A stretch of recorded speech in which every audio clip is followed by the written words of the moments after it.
Welcome to the Trish and Sarah Pop Out podcast. No, that did not seem right at all. I gotta change that. Hang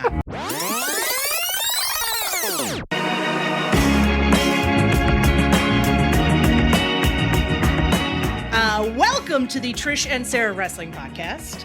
I'm Sarah. I'm Trish. And this is our podcast. We talk about wrestling news and various topics from different promotions, primarily AEW, but also New Japan Pro Wrestling, WWE, and topics from around the wrestling world. Whatever we find interesting, and we hope you will too. We are a proud member of the Social Suplex Podcast Network, and you can find our content on our podcast feed, the Social Suplex Podcast feed, as well as on Twitter and YouTube. Please feel free to like, subscribe, and rate our podcast. We are going to remind you guys once again before we get into our meat of our topics today that Trish and I will be joining Martin from the Poison Rana podcast for a period of time for his 12-hour stream raising money for the Maddie Cusack Foundation. This podcast stream is running on June 29th from 3 p.m. to 3 a.m. British Standard Time or 10 a.m. to 10 p.m. Eastern Standard Time. And the Maddie Cusack Foundation aims to keep Maddie Cusack's legacy alive by helping to create opportunities for young girls and women, encouraging them to participate in a supportive footballing environment that nurtures both their playing skills and their personal well-being. So we are very excited about this and looking forward to it. So we hope you will join us. We're going to tweet on our socials the link to it and the link to the charity as well as we get a little bit closer and obviously on the day of. So we hope you will join us. So today is Sunday, June 23rd, 2024. And oh my gosh, we were not thinking we were going to have a lot of things to talk about this week. And then, you know, the shit has hit the proverbial fan. So Wednesday's episode of Dynamite was an excellent episode of Dynamite. I think Trish and I both really enjoyed it. It was good. We loved it a lot. And then the rating for the episode came out on Friday morning. And the episode did a 0.16 in the demo, which is the lowest rating a Dynamite has ever had. It was beaten by NXT on the Tuesday night beforehand, which did a 0.26.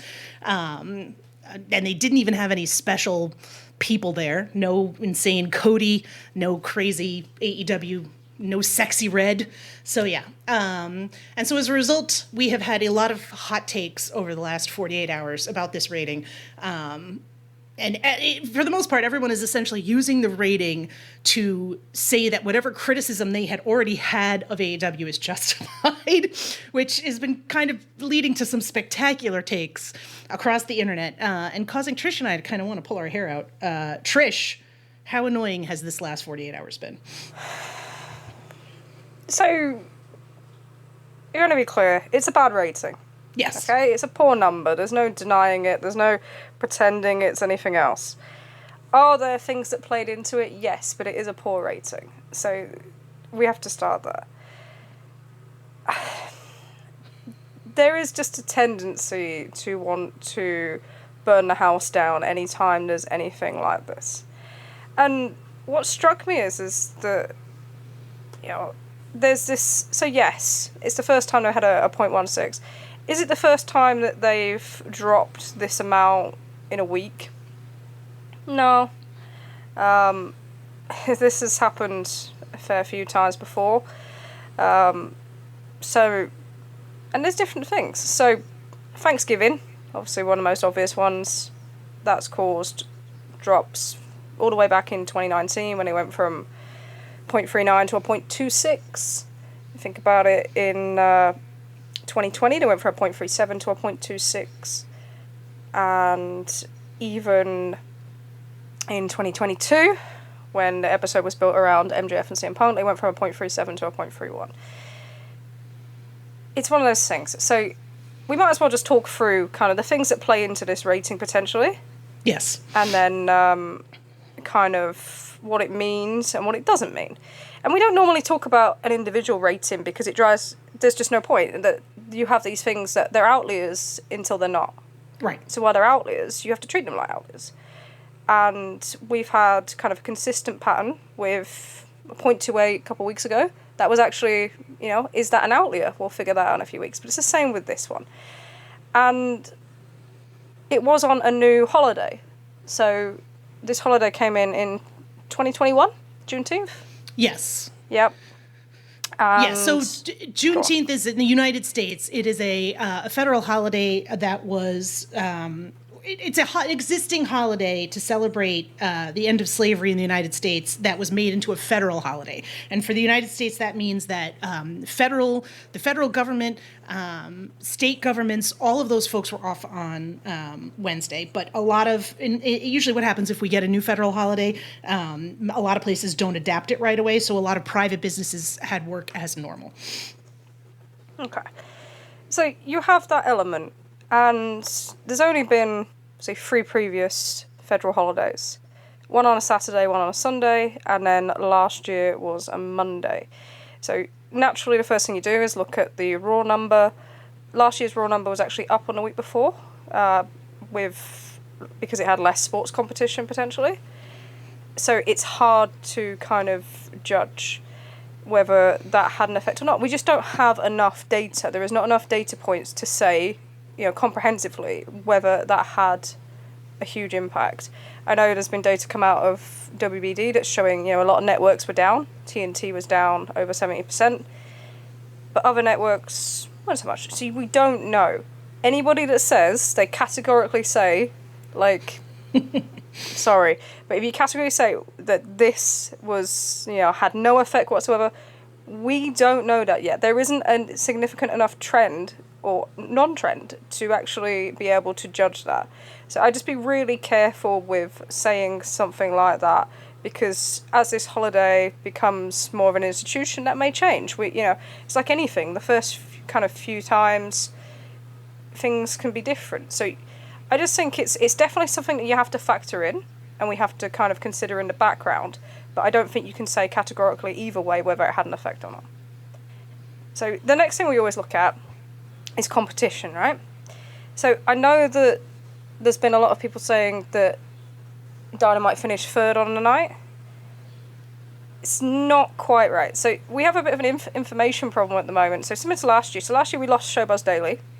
This year we've kind of lost a lot of the access to the TV rating data, just literally over the last week.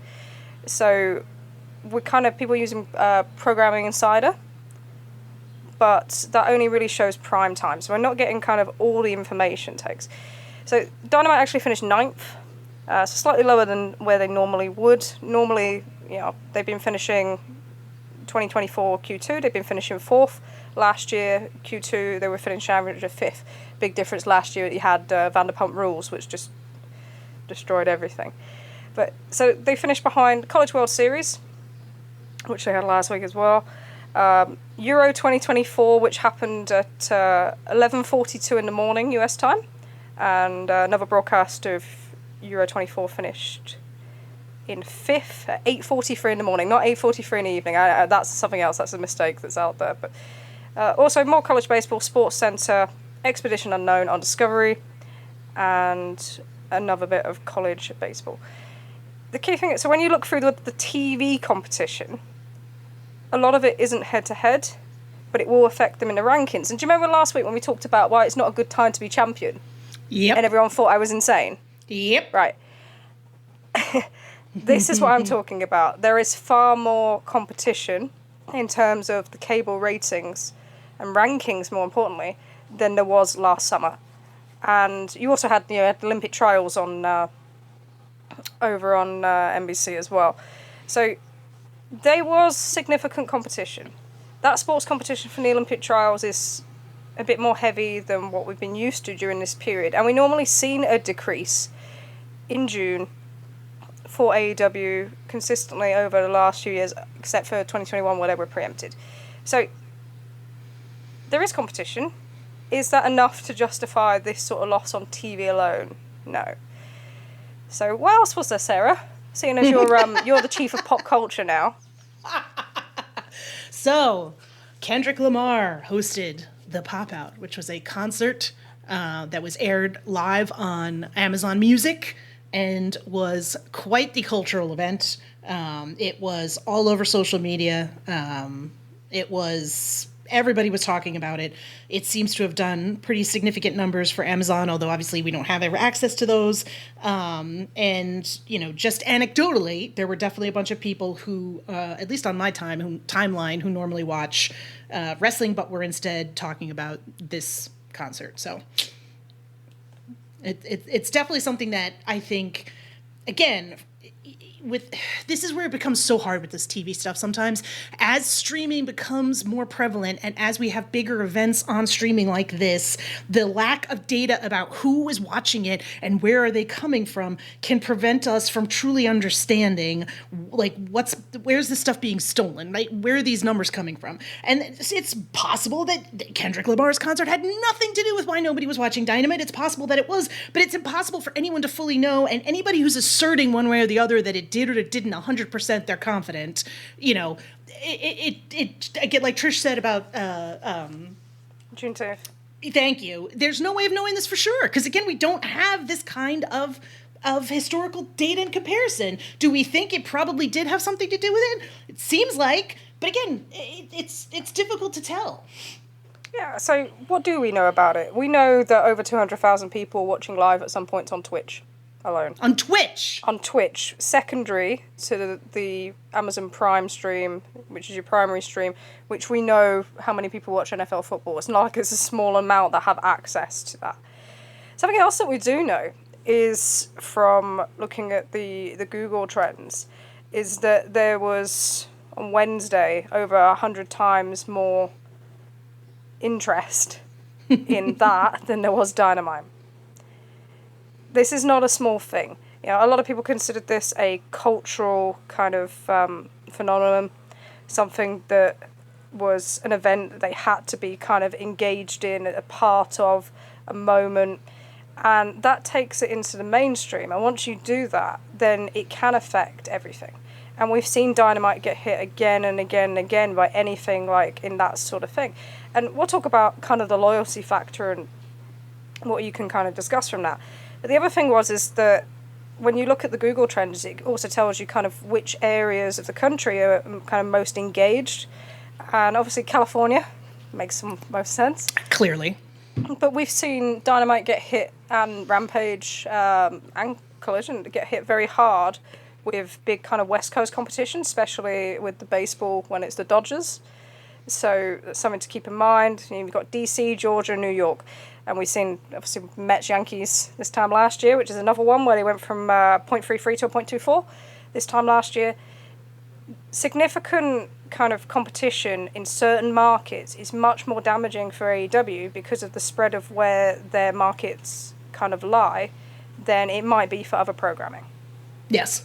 And there is, you know what, if you were going to ascertain one thing that kind of does match up is, you know, from Amazon's most watched musical event ever, is when you look at the stage times and the intermissions, it does match up in a way with the quarters. Yes. So I don't think people want to look at these quarter hours and go, oh, I know this and this. No, you can't do that, right? So when I look at these quarters, the first thing I looked at, and we asked people on our Discord, what were the stage times for this Kendrick Lamar concert? And the first act was on till 8:10 Eastern. And then there was an intermission to 25 past 8. Or 8:25. No one likes when I say British time. Let's not do that. Then the second act is on till 9:10. And then there's an intermission until like 9:30. And where is the only real quarter with significant growth? Oh, it matches up with the intermission. And also that was strong in 18 to 34. So you can potentially see an impact of this in terms of the pattern with Dynamite because of the concert. So I would argue there is an impact because we can see an impact in that. How significant that impact is something that we can't really tell. I think from the other important thing to point out that got brought up is the lower than usual lead-in for Dynamite than normal. Normally, Big Bang Theory provides a lead-in. Trish, you probably have this anywhere off the top of your head. It's not as high as Dynamite, and it's been decreasing over the last couple of years, but it provides a decent lead-in. Right, last week, the final quarter of Big Bang Theory last week was a 0.17. Right. This week, Black Panther, the last quarter was a 0.06. Yeah. Right. So I think it's not outside the realm of possibility to see the lower than normal lead-in coupled with the Kendrick Lamar concert and the impact of a midweek summer holiday all potentially having varying and different impacts on this number. And again, it's one data point. And like Trish said, we don't talk about individual data points because they don't mean anything without a context, right? And that's part of why it's so frustrating because, like I said, people are just ascribing whatever their already existing viewpoint on AEW and its current storylines and saying that thing is responsible for this ratings drop. Yeah, and I said we've had 3 of these. So in June, Right. 2020, 0.28 to a 0.22, 24th of June. 2022, because we didn't have June 2021 because it was preempted to Friday nights. Remember the ratings discussion over that? That was fantastic. 15th of June in 2022, 0.34 to a 0.28. 28th of June last year, 0.33 to a 0.24. So it's not been, there's actually, if you want to look for one trend, it's we've had this kind of weird week every year where we've had a full June calendar. For whatever reason. I don't know. You know, I'm sure everyone can come up with their own reasons as to why, and will do. But there has been these kind of anomalies in this period. Now, you can look at kind of this year, and you can say that, and we've talked about this to death. Yes. You can say that the start of the year, they performed well, and then since kind of the end of March, they have struggled more than they did last year. Yes. But I think there's this concept that it's because things are stagnant in terms of who they're pushing. And I think that's a mistake because they are pushing more new talent at the very top of the card and in key spots than they have in the last few years. Yes. Yeah. So Strickland is a champion. He's being pushed and protected in key spots as he should. Yeah, they've probably done a better job with that than we ever expected. We talked about it. We said we weren't optimistic, and they have they've protected his quarters. They've put him in big spots. They've made him feel very important. And kudos to them. And clearly, we were wrong on that one. So you know what? That's another one. I fucking love being wrong about shit like this. That's one I'm very happy to be wrong about. Yeah, they're pushing Will Ospreay. Yep. He's in big spots every week. They're pushing Tony Storm and Mariah May. Mariah May wasn't a name on the card even last year, you know? Yep. That's something to think about. You've also got people that you're pushing in from outside, so we're pushing Okada. As big as Okada is as a star to most people looking towards New Japan, for AEW, he's a new guy. And he's not a ratings guy or a ticket guy or anything like that yet. He's not a draw in that sense. And I always compare that to, like, you know, Shohei Ohtani. He goes to the Angels, and it's like they know he's a great player and a star, but he's not that US star. And there is that thing, there's a cultural thing there, I think, with America, where it takes time to then become a star there. It's like there's a belief that you aren't a star until you're a star in the US leagues. And I think that transcends as well. But, you know, you're doing the same thing with him. You're pushing Jack Perry to a higher degree than you have done previously. Again. So there are a lot of people in kind of key positions being pushed. In fact, I actually think it's the opposite way around. In a way, you can argue that some of the key people that were there previously, that were operating these spots, that were kind of keeping the audience week to week, not being there, is actually kind of causing some of this pain. Do they need to do this to get all these new guys over and new women over? Potentially. But they did take a risk with that this year, and I don't think that's been acknowledged. I think people are too quick to say they need new stars, they need this. They are doing everything to get new stars, maybe at the maybe slightly too much. I don't know. I think it's a good point to bring up because I do think that, one of the challenges is like Dynamite was really great. Like, it was really great. And for some reason, AEW fans are not able to kind of retain, hey, that show was really great in the face of a bad rating. And it's a bad rating, like you said. I don't think either one of us are trying to say that it wasn't. But, and I think it's clear that interest in AEW has diminished over time. There's definitely key metrics that point to that. You and I will be the first to point those out.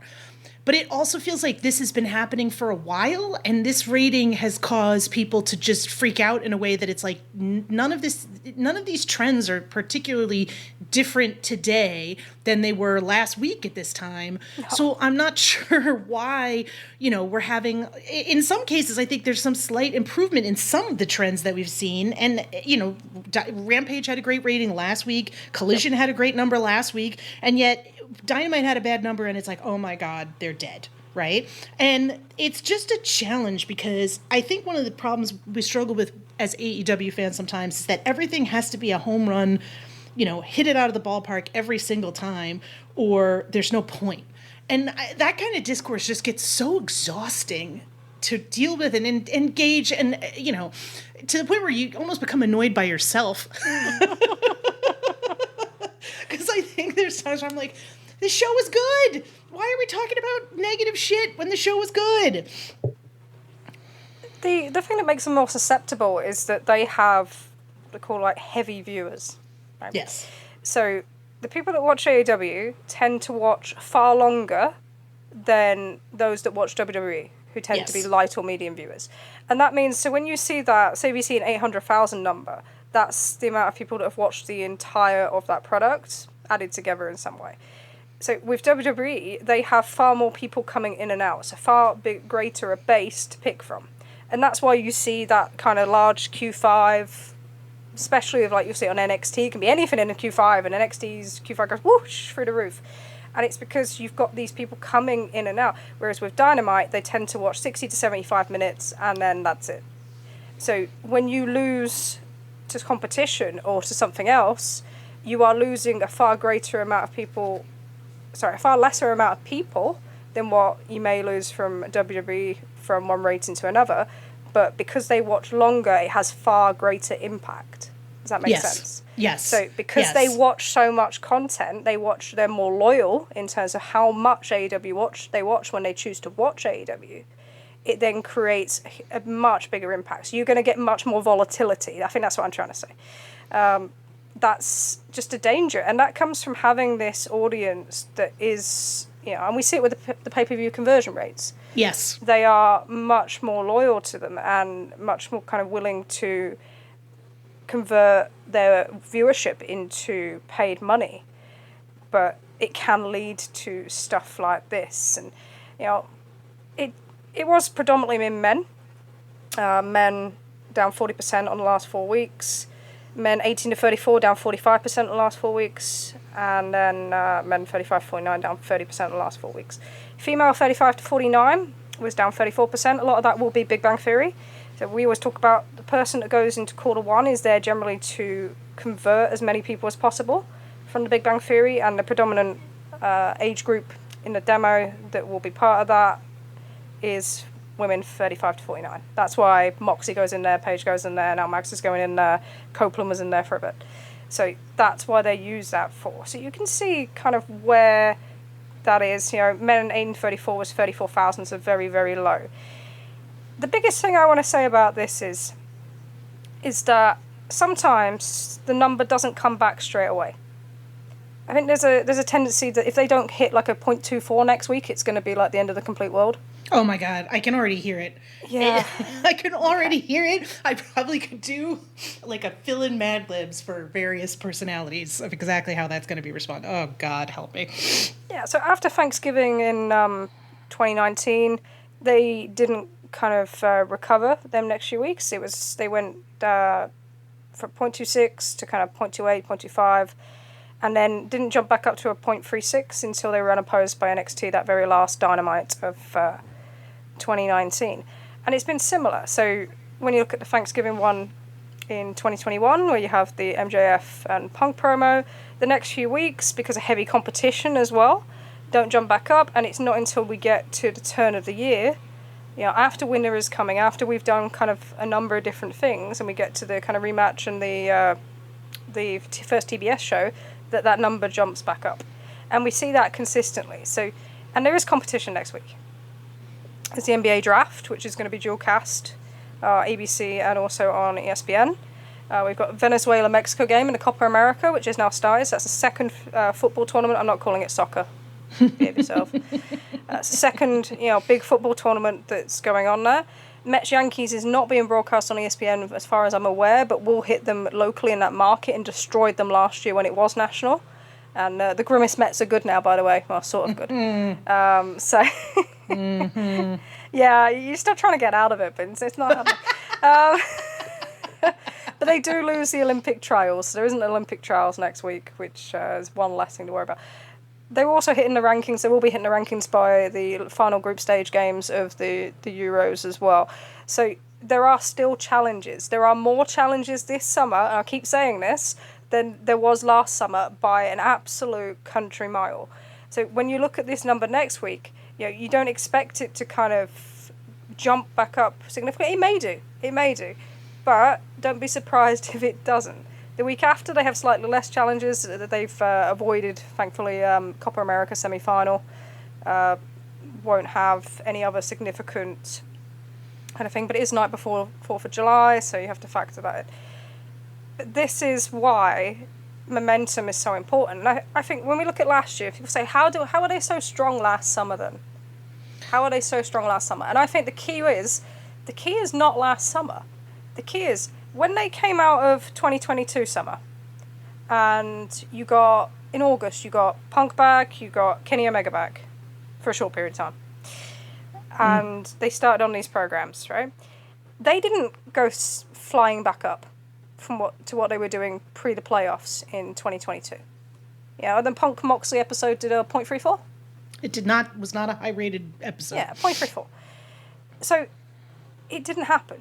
Just getting Max back and getting Paige back in a couple of weeks isn't all of a sudden going to spark them into life. You have to build momentum. And then after Brawl Out and everything else that happened, when we got to Full Gear, they had to start again.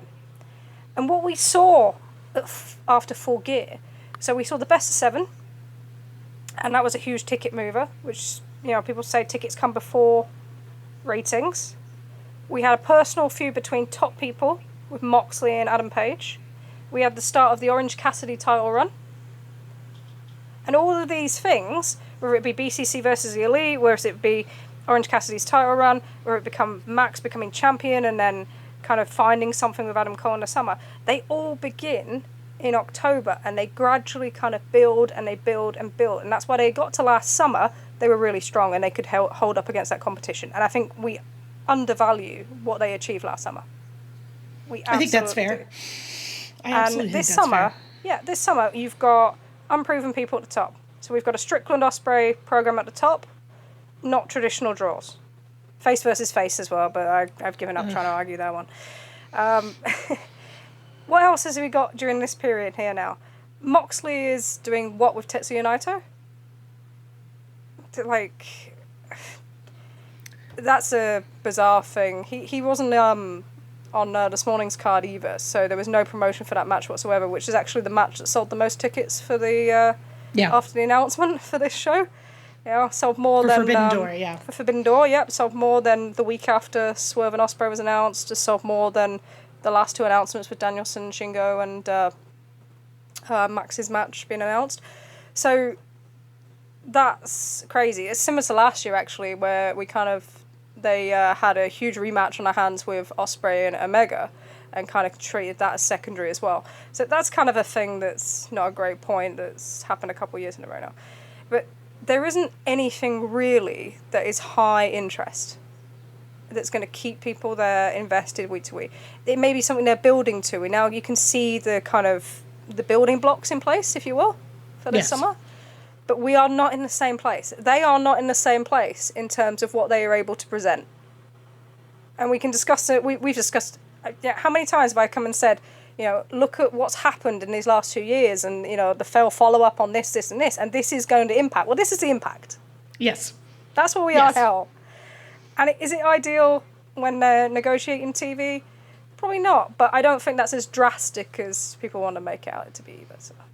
No, I think there's this weird belief that the television deal is exceptionally precarious right now, and that any possible thing could derail this. Even where it does seem as though they're pretty much kind of done with it, except for a couple small sticking points. That's how it seems to be playing out. Again, anything can happen, but it just, I don't know. It's hard to believe that these kind of companies are going to, have 1 week be like, oh, well, we can't have AEW on TV now. We can't pay them money. They got a 0.16. It's all over. Yeah, no, that's not happening. So I think the key bit is that I want people to take away. We never go through one rating normally, but we had to because this has been going on and on and on. So there are key factors involved that potentially have impacted this. However, at the moment, it's an anomaly, not a trend. Right. Secondly, there is big competition throughout the course of this summer. So if you're expecting these huge numbers to appear out of anywhere, they're not going to. They're going to have to fight for them. That's why Blood and Guts is on the 24th, because it's in between the Olympics and all the football tournaments and everything else. There was 2 weeks available, and we knew it wasn't going to be the other one because it was in Little Rock. There's another reason why it's good to do the Owen now, because them sort of things, when they get to the far end, create interest. Right. But they are going to have to build momentum, and we said this. There's going to have to be a little bit of patience to it. And yes, there are frustrations, and yes, there's things that you just think, what on earth are you doing with that? And they need to get certain people back on TV and in top programs. As soon as Moxley drops that belt, he needs to be back doing something meaningful for the first time this year. But it's just 1 week. It's just 1 week. It's just 1 week. Everybody chill out, please. Chill out. Please chill out. Yeah. I think, our friend Mike McGinnis had a really good comment on this, which I'm going to read part of it because I just think that it sums up so much of where AEW is right now and why, it feels as though sometimes it is skippable. So this is what he wrote. He said, I feel like most of what's happening right now is an area where we can trust our own experience of promotion. AEW has a lot of great stuff, and I'm a very loyal viewer who gives them plenty of money, but they have 3 TV shows now and not quite enough story to fill all 3. The roster is there, but the supporting structure and the people willing to lose matches who would make that possible isn't, and it makes it easier to miss an episode or not buy a ticket on any given date if you have something else going on, or if you're not sure, they will show you your faves.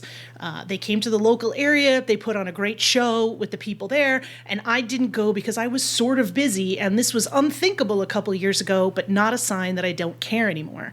If they get their marketing angle and fan relationships into a better place, that should help put them in a more stable place week to week. But I don't think interest is evaporating or anything catastrophic. It's just soft and spread a little thin. And, again, thank you to Mike. That, I feel like, summed it up better than anything I could possibly say. Its interest is soft and spread a little thin over a lot of hours of TV. Yeah. Yeah. Yeah. No, that's pretty much that. Yeah. Okay. So, moving along to our next topic, we wanted to discuss WWE and AEW together because I think it's worth a discussion at this point. And in light of the prohibited portal and the news, Jesus Christ, the news that's kind of been coming out over the last few weeks that WWE is interested in working with, obviously they've been working with TNA, they're interested in working with possibly AAA. There's some rumors of that, but not anything is confirmed. And working with Pro Wrestling Noah in Japan. Obviously, AAA is a Mexican promotion. And this kind of got us thinking a little bit about the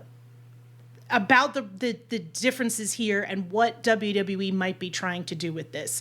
And I think we kind of brought it back to sort of sitting there and saying we need to take a look at all the ways in which WWE is attempting to take away what makes AEW unique as a wrestling promotion. Because it does feel right now like a very targeted strategy and something that they are making a very concerted effort to do. And obviously those relationships with other wrestling promotions is a big part of that, even though it's kind of fascinating how the impact on the impact on TNA has been non-existent, right? TNA's ratings have not increased any significant level. Their ticket sales have not increased any significant level. They had their people appear on, other than maybe some, NXT YouTube views went up. Really, that's about it. TNA's not really seeing a benefit from this. But it's hard to see, based on how WWE has handled interpromotional stuff in the past, that this is going to end well for anybody in any other company other than WWE. Trish, what are your thoughts about the prohibited portal? I think it will end pretty much after Forbidden Door in terms of with TNA. Here's my question for you. We'll start this way, right? Yep. What would you say in the last few years have been AEW's kind of USPs, their unique selling points? Okay. So absolutely the crossover and integration with other promotions, right? That, that you can see, and not just big promotions, but with independent promotions, that you will see various people from AEW on independent shows and wrestling all over the place. That's absolutely one.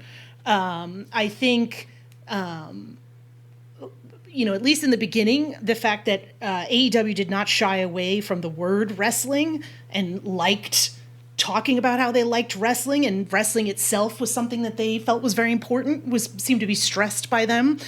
And I think,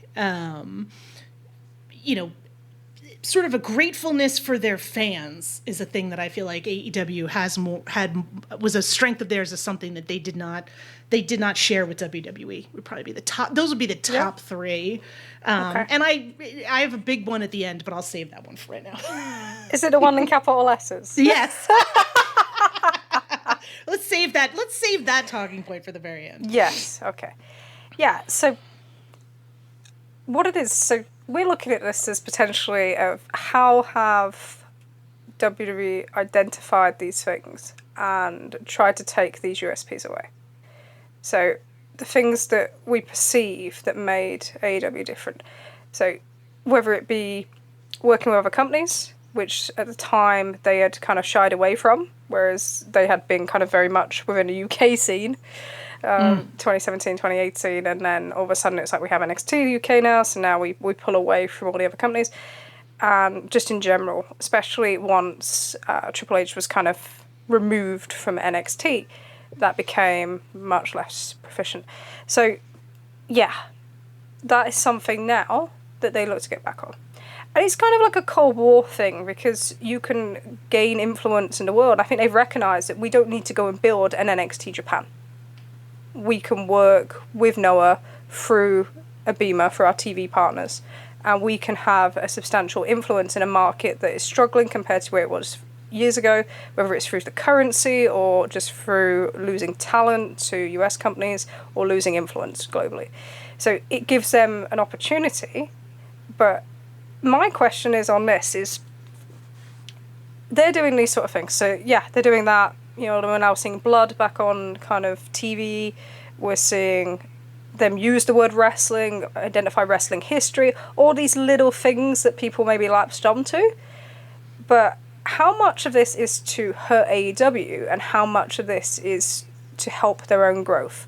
So the things like the world relations and that sort of thing, they're going into Ryogoku.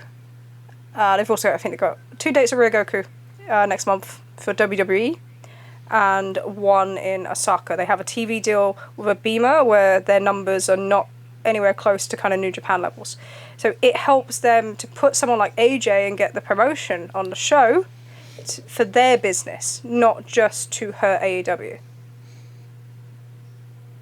I think it's a very valid point. Like they're clearly trying to work internationally, and that, when you think about like in terms of like, obviously every country has wrestling to some degree or another, but wrestling in Japan and in Mexico is at a different level than I think you'd say European countries, and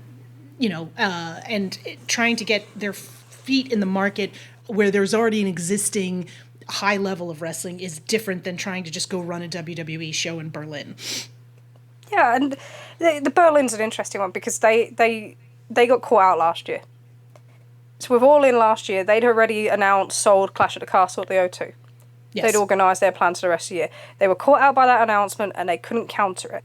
So running Backlash in Lyon was something that they can use to hopefully get a site fee, and what they're looking to have their international business alongside their kind of domestic. So if you split the pay-per-views and you only have, or PLEs, and you only have your kind of big shows in the US, you make them destinations. If you have these big foreign shows, so shows in Australia or in Europe or, you know, Puerto Rico, wherever, you are able to make them destination shows and hopefully get a site fee for them as well. So it's like a twofold thing. But then with Backlash and then with Clash at the Castle, and now they've put a house show tour on sale, which isn't really moving great numbers, but it's there as another thing. The idea is that not only are you kind of increasing your own options, but you are strangling that market on AEW.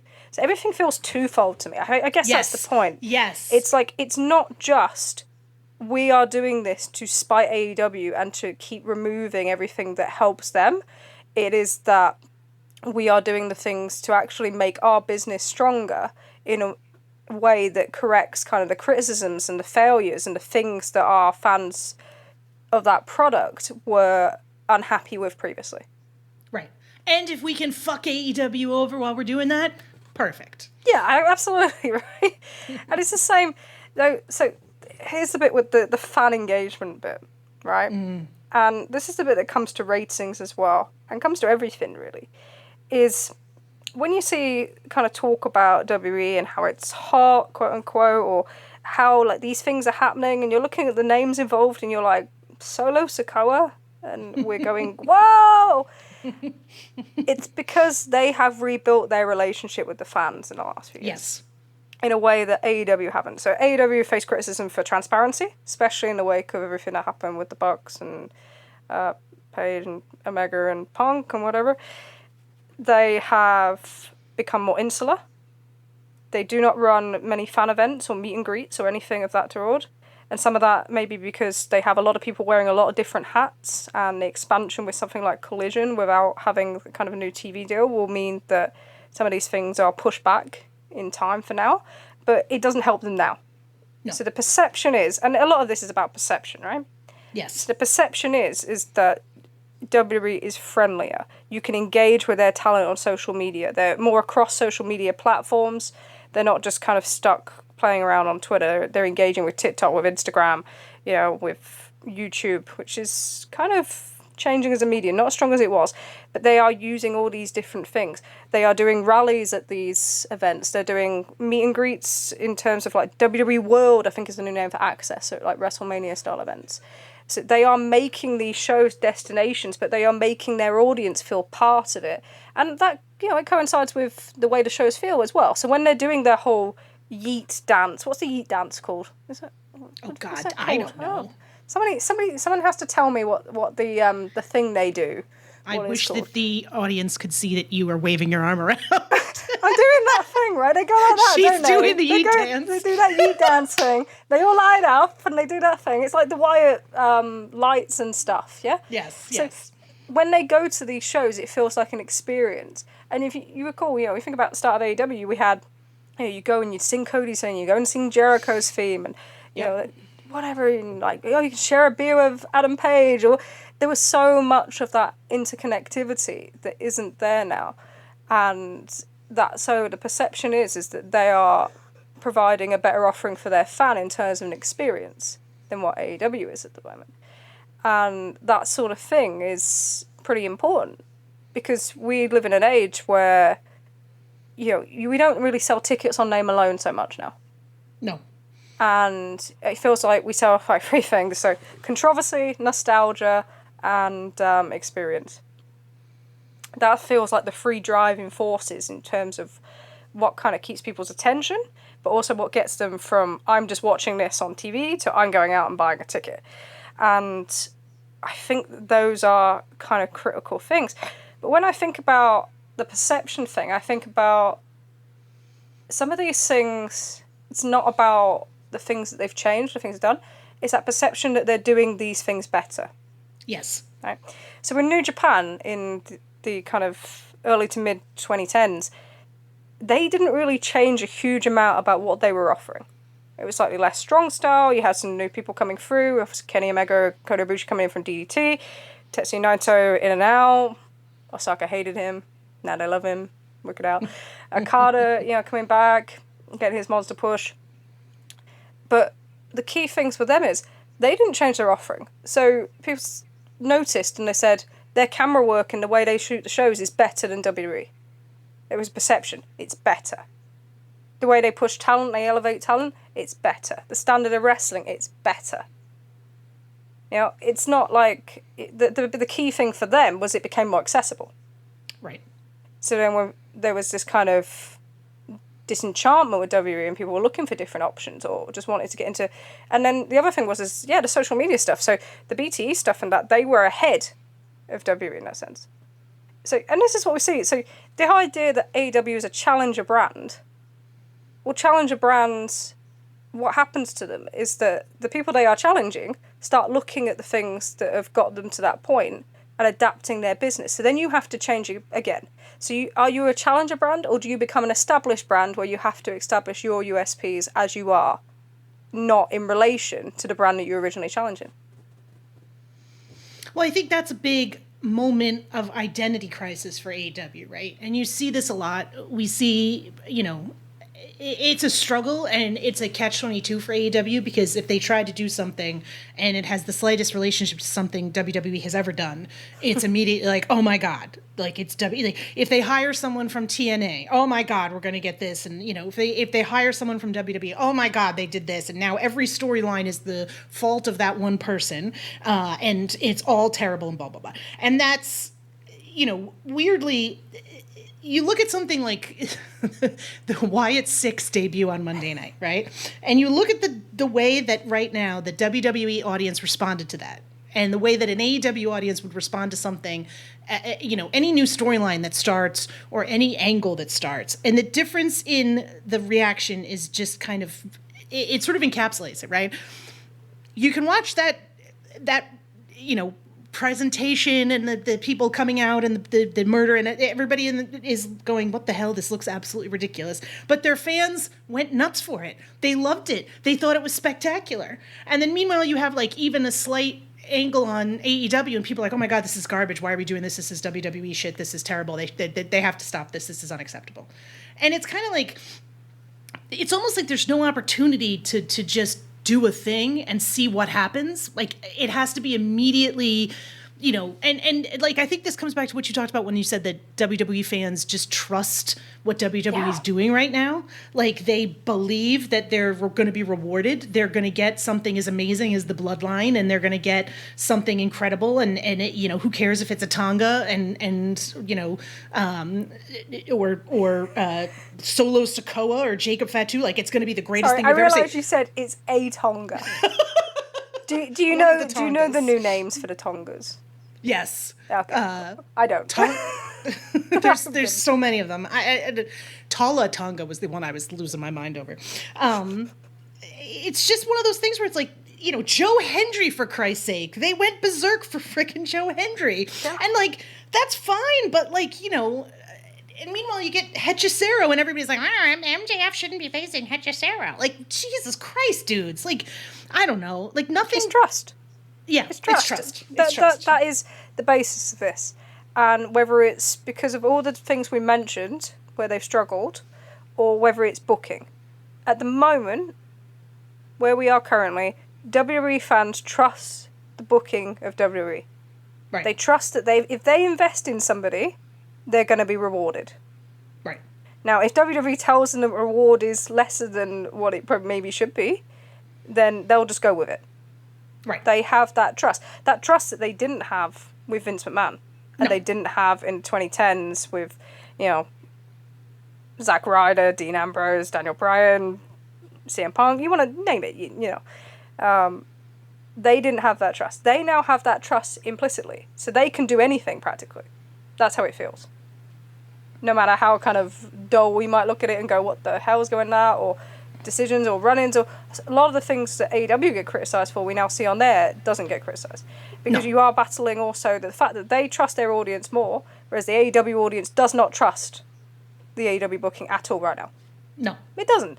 And that goes from when you see all the stuff around Will Ospreay at Wembley, and you see, like the Observer guys talking about that, and they also, I think Alvarez even said it this week, they don't trust Tony to keep Will hot until next year. They don't trust him. There's a lot of fans of the original base that don't trust Tony because of what happens with the original roster. Right. As much as they've got all these new characters, do they care as much about them as they did previously? It's that thing of, you treat it like a sports franchise and expect me to care about everyone that's coming in, but I treat it like a TV show and I want to see the people I invested in. Right. Right. So it's that balance between that. So whilst this trust element is still so constant, some of that perception is not going to change. And then that perception is driven by the media stuff, driven by the fact that engaging positively with WWE and negatively with AEW is going to drive your business if that's what you are inclined to do. Yes. So you have that on top of that. And that's a big piece also. Like, WWE under Vince McMahon was not looking for media partnerships, was not, trying to make wrestling media happy, was not engaging the way that they do now, And again, some of it we've talked about in the way that they try to plant stories and other stuff like that. But some of it is just, run of the mill, like, hey, we're going to go on Busted Open, and hey, Bully Ray is going to be a referee at this WrestleMania match. Like, that's the kind of stuff that, like, these guys all want to fucking jerk off to like themselves and how great they think they are. And so, like, if they get an opportunity to be feted and treated as important and all that other stuff, they'll fall backwards to defend stuff that's not defendable, right? Or talk about how great things are that aren't that great. And I think that's one of the things that a lot of AEW fans struggle with, is the way that so much of the wrestling media talks about WWE and doesn't seem to want to engage with anything negative about WWE. Where's that documentary, Trish? We were going to get that documentary, right? Nobody fucking talks about the fact that we have yet to see the documentary that was supposed to come out the weekend after WrestleMania about Rock's return to WWE. We don't have it. What is it, 10 weeks, 11 weeks? We're waiting for it now? Nobody's asking where that is. We're not going to see that thing. No, of course not. I wonder why. I wish somebody would be like, hey, where's that? I don't know. It's a difficult environment. So my question is always to think about is, and we kind of got a bit of an insight into some of this week, is how do AEW see themselves in terms of the most important thing to market themselves with? And they use the catchphrase, we're the best wrestle, right? Now, this year, and this plays into that wrestling as well, you don't see a lot of these people wrestle. And if you compare that to the earlier years in AEW, where you had a much smaller cast, much more kind of New Japan feel, you saw people wrestle every week. Right. And that plays into the mind. So they look at it and go, we're the best wrestle. What does that mean? Do they wrestle each other? Do we see them wrestle? Is it in high stakes? Is it in key moments? But the caption of where the best wrestle falls into that perception that all AEW had that made them as a company was great matches. Right. And I think that's bullshit. I agree. The key things, so you've got all these little things that we pointed out, all these things that kind of make a little bit of a difference or make them noticeable. But what got them where they were was they told some incredible stories which were different in the way they were told, and they had characters that had authenticity. Well, that's the big word, right? Authenticity. Yep. That's the thing that, when AEW started, you can have outrageous characters. You can have people who are over the top. But if they have an authentic feel to them, your audience will fall in love with them, especially in wrestling. And that has deteriorated, I think, over time with AEW. Not so much from the wrestler's perspective, but from the program perspective.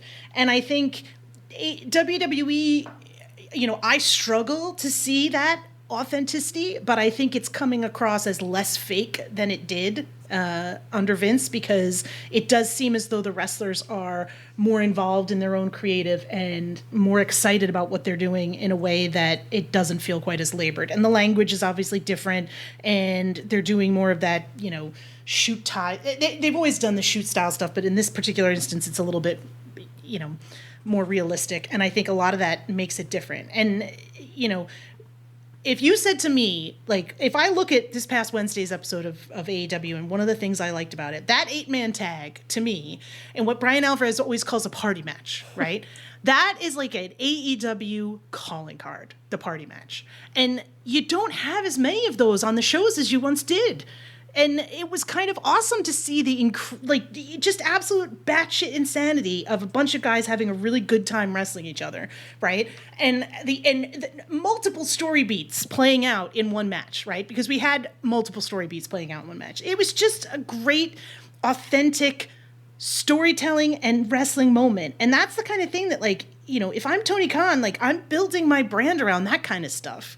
You know, not another heatless face, you know, dream, quote unquote dream matchup that, like, you know, again, wow, okay, sure, I don't know. And I think that's a change in direction. So there's this perception that they've always had great matches and that's what drove the show. Yes, they've always had great matches. Of course. But they were always built into the story originally. And it always felt like it had follow-up and it was going anywhere. And you attached to these characters. And it was the stories and the promos and the characters that drove those big matches to mean more. And that's what made them special at the start. You know, it wasn't, oh, we put Kenny Omega and Pac in an Iron Man match. That was like what drove 4 weeks of ratings. Or we put Kenny Omega and John Moxley at Winner is Coming. And everyone tuned in because we thought it was going to be a great match. No, we tuned in because what was going on with Kenny? You know, he's just split with Adam Page. He's showing kind of darker signs. Moxley's been this great champion. When they met previously, he bested Kenny. Kenny didn't take well to it. That's what sent him into a kind of a downward spin. It's like, that's what built that match. And then the build to it was great as well. And you knew it was going to deliver, and then it had the shocking ending, and they did other things on the same show. So there was always a kind of reward for that investment, but it all came out of the story. All their significant kind of wins and the things where they built came out of stories. It didn't come out of just, it was a great match. And I don't know where that perception's come from. Is that built into now because the way we're looking at it now? I think some of this came out of the fall. At least this is my perspective on it. I think some of it came out of the fall, and this sort of, it was like almost an overreaction to what MJF was doing and how unsuccessful that was and how WWE that felt in its execution. And so it sort of became this thing of like, well, AEW doesn't need storytelling. AEW just has great matches. And it's like, well, you know, the Continental Classic being an example of this, right? The Continental Classic's not going to have stories.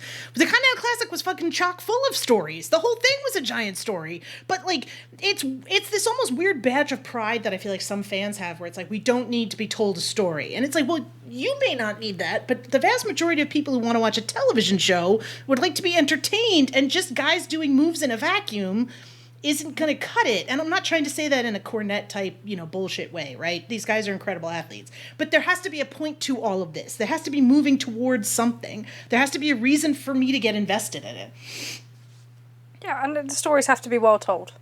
Right. Yeah, that was it. They were the top end of storytelling. And you can look at other things like the belts and everything else, but that was it. I know Nemja on our Discord asked, what do they have to do? What do they have to do to kind of establish their kind of USPs, or what they are now, or to change this kind of perception? And there's two things for me. So when they sell themselves, when they're not selling themselves to us, they make a huge thing about authenticity. Yes. And they need to go back to that. They need to think about how you market that to the wrestling fan on top of that. Because the people they have there are all so vibrant in their own way. They're so different. They excel in different ways. That you have to make more of that. You have to promote that stronger. You know, there's football reference. I haven't done one for a while, have I? It's been. Might be our goalkeeper for only another week, but our goalkeeper at Man United Women, Mary Earp, single goalkeeper, she has a clothing brand because she has a saying, and she says, be unapologetically yourself. And that's exactly what these wrestlers are. Yes. When they're at the best. And this company is when it's itself. It's like, just be yourself. You don't need to be everything else to be everybody else. You need to find a way to be yourself and establish what that is.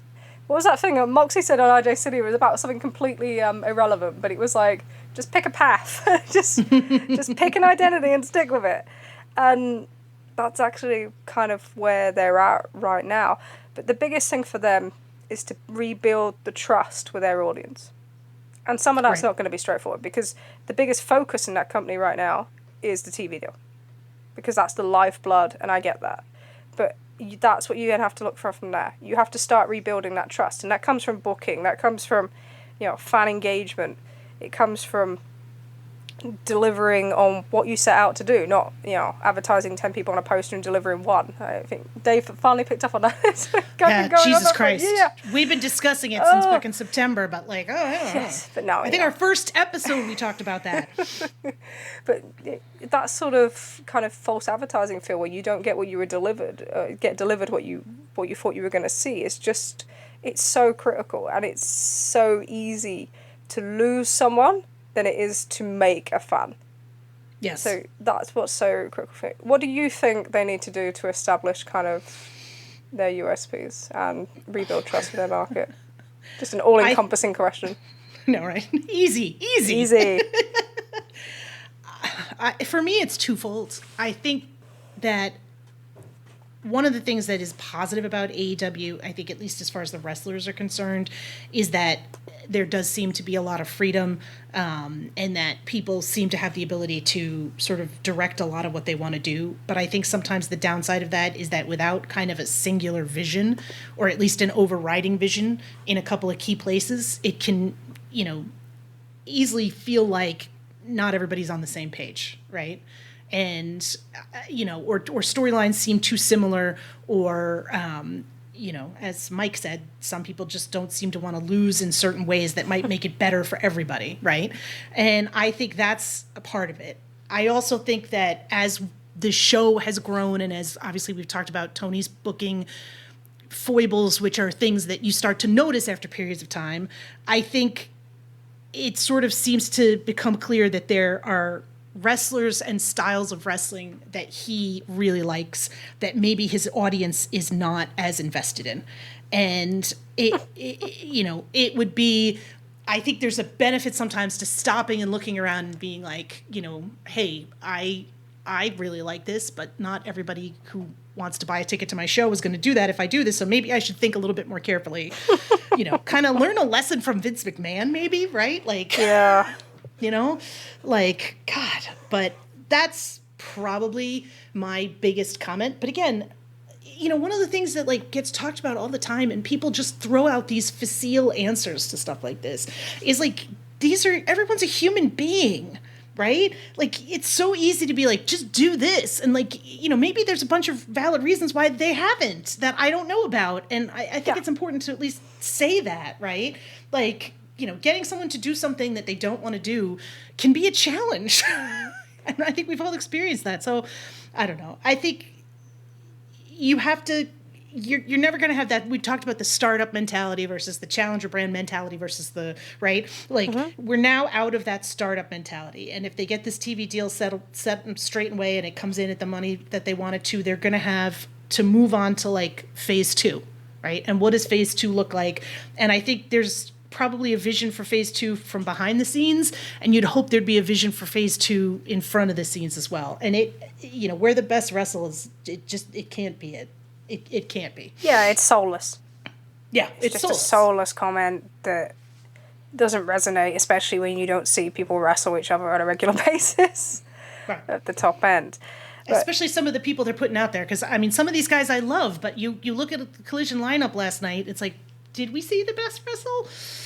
I don't know that we did.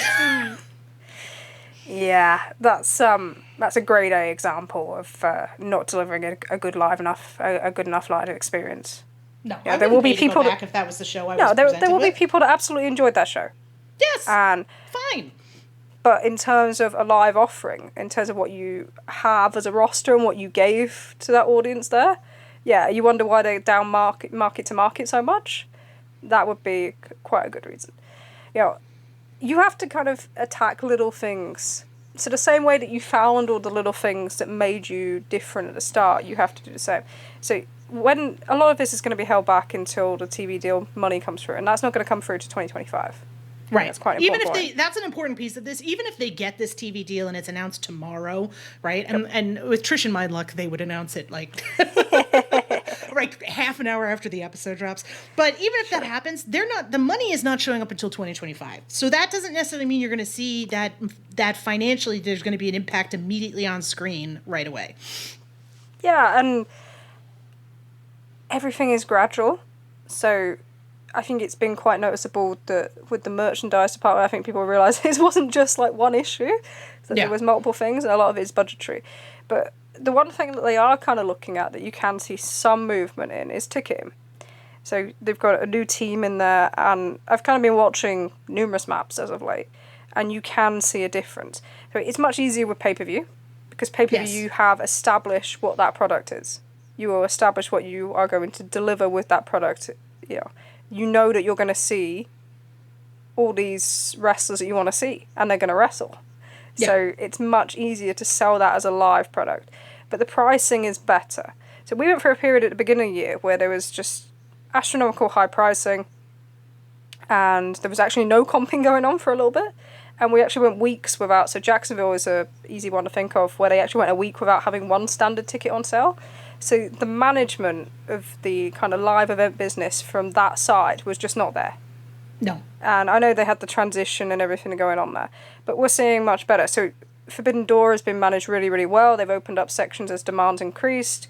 They've priced it really well, so it's accessible from, I think it started at $25 last week. Some tickets went down to, but it's a manageable pay-per-view product, and even if you're not hugely into it, there's access points. Same with Fairfax. So we just had Fairfax just near DC. There was a fair bit of comping, which is not surprising because there was last year for the DC shows. So there's obviously something in that market that they have a relationship with. But the big thing that helped them was that they had really good pricing. And it wasn't like last year. So there is some damage to be undone on this. And this is another that trust thing. So you made all them collision shows last year where we were selling tickets for, 210 Canadian dollars, and all of a sudden we're selling everything for $15, and $15 for the whole of Greenville, South Carolina on the day, that sort of thing. It, one, devalues your product, but two, it tells the people that buy early that it's not worth them buying, and they already don't know who they're going to go see. So that's already one issue. But then you've devalued what they've paid, so they feel like they've been ripped off compared to the other people coming to that venue. So you have to get that pricing right, kind of straight on, and you have to then do all the kind of local follow-up. So that Fairfax show, you had decent pricing, so $20 tickets, which WWE do quite a lot of their upper tiers at $20, so that's not an unusual tactic. Lots of $39 in the corner. We're seeing more of that. So when you look at the newer dates, we're not seeing as heavy pricing. The one exception to that is Blood and Guts, where they did one full run of $25 tickets last week, and they sold out, and a run of $39 tickets, and they've sold out other than a couple of DDA spaces. So the rest of that is priced heavier because it's a more in-demand event. And that one's moving quite well. It's one of them where everyone's attacking the number now, but we'll see where it ends up, because that's not a big market for them. Nashville has not been a key market. It's done 4,700 last time. It was actually 3,100 the week out before that event, and the time previous in February of 2022 it was 4,891. So that's their record. And even WWE, they've gone into that market. And the last couple of times they did 10,521, which was for the Punk and Randy Orton returns last November, and was seen as, I think WrestleTix wrote it as a good, not great number. And 9218 the Raw before that, and then the previous two were 6589 and 5395.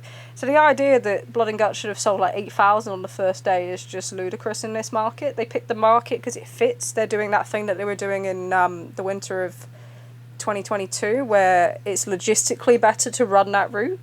Yes. So it would be great if they could go to a Detroit.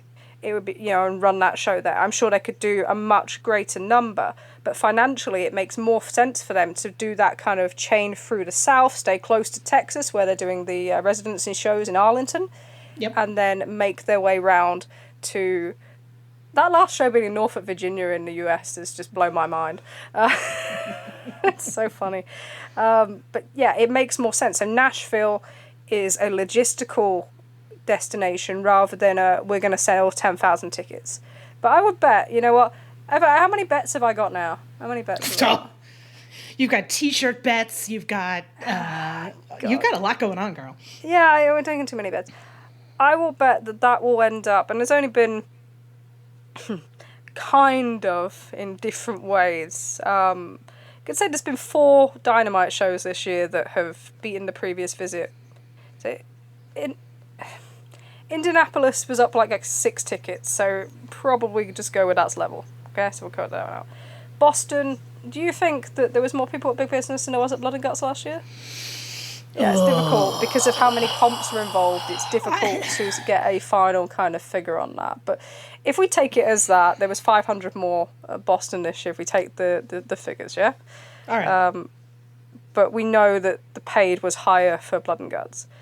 Jacksonville in January was up from Rampage previously, but Jacksonville I wipe out because the amount of comps involved, it's just not worth it.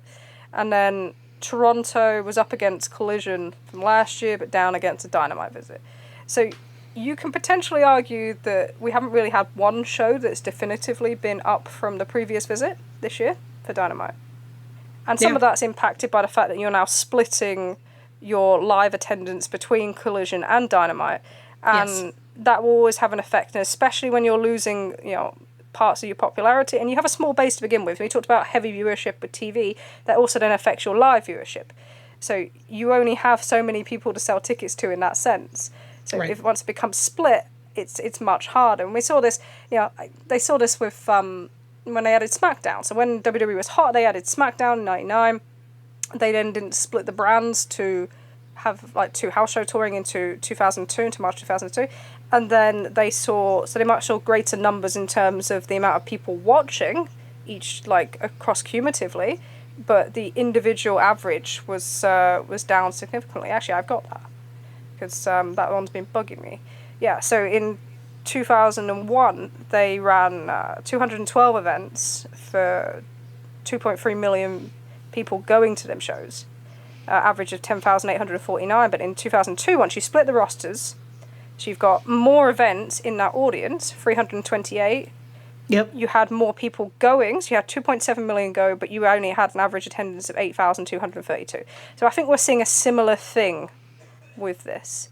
So when you're looking for kind of things to turn around in that live event business, that they get the pricing right and they kind of get more people into these buildings is important. But you're maybe not going to see these runaway numbers, especially in these smaller markets that people are kind of dying to see at the moment. Well, I mean, I think it's worth pointing out how many more smaller markets they're running right now than they had been.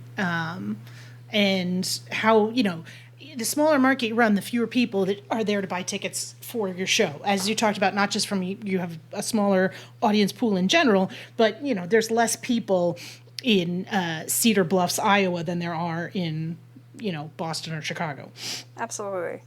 But it is something where I do think that you can see a difference in the way that business is operating. It's much more better managed than it was 3 to 4 months ago. And we'll probably see more of that impact as they go into the fall than we do now. Yes. And they're trying different things, which I applaud them for in this. So you have that Arlington residency. Yes. That should hopefully help them be able to focus on having Dynamite on the road. So as much as it's frustrating when you look at the numbers and you look at where they are and where they're going around the country, for them this summer, while their kind of critical thing is to get this TV deal over the line, it makes sense to control these other variables so then you can move forward from there. So, yeah. All right.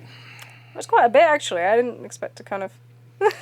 I don't know. I think it's just important from our perspective to talk about, I think you can in some ways see the ways in which WWE has changed, but there are kind of more than when you sit down and really start to go through them, there's more to it in terms of how they're attempting to just negate so many of those existing advantages and what made AEW special. And some of it is just the nature of something.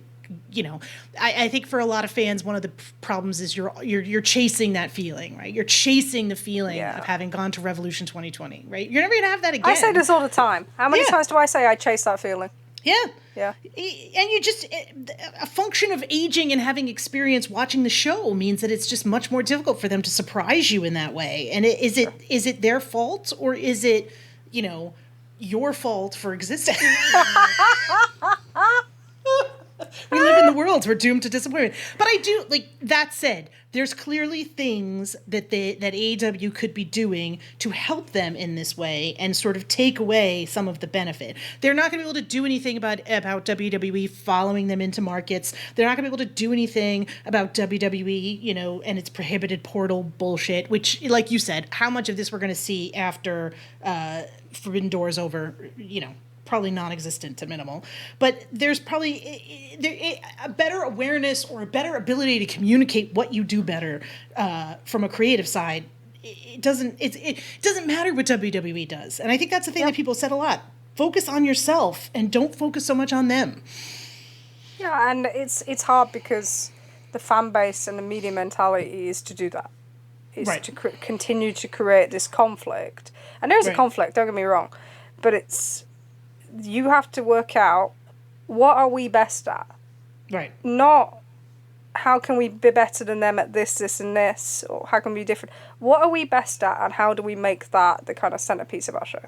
Right. That's it. I don't see anything else, and I think that's exactly how New Japan are probably looking at it as well. You know, they're in a downward trend, stabilized. I would argue probably stabilized this year. But they are having to look at what can we do now. And if that means using nostalgia in the meantime, which they are, you know, that's what we're doing with this Naito run. We are kind of using that until we can get other people ready. But how else can we kind of divert our business? How can we make ourselves different? How can we actually not just make ourselves... in some ways, you make yourself too different to your history. And that's probably the missing point as well, is that there has to come a point where AEW recognises its own history and treats the people that were involved in that history with the importance they should. And you can ignore that forever, but it won't help you. Right. It's like it will just sit as the opposite use of albatross. Here you go. Because I get in trouble for using my special albatross, you know, the bringer of luck. But it will sit an albatross around your neck until you fix that. Right. And it's all about trust. Just a little bit. Should we talk kind of very briefly about? Can I talk very briefly about the G1 and some of the stuff in New Japan, and then we can talk about the Owen because we need to do that. Let's just do that. Do we have to? Yeah, no, we need to just get that out of the way. Cool. So the G1, we got the block announcements last Sunday. Included Takeshita. Yes. Which. Was not quite a surprise as it probably should have been for us, but I thought that was an interesting one. I think it's a right decision. He will do well there. He was someone they originally wanted to pick up, and quite frankly, you know, when you bring new people in, so when you bring in Okada and Ospreay and everyone else, there are going to be people that kind of get pushed to the side, and unfortunately, that's something that he's experienced again this year. I feel. Yep. And you know, he'll be probably voted most. Underrated, underpushed, you know, again, I'm sure, and but it makes sense for him to go and work that tournament.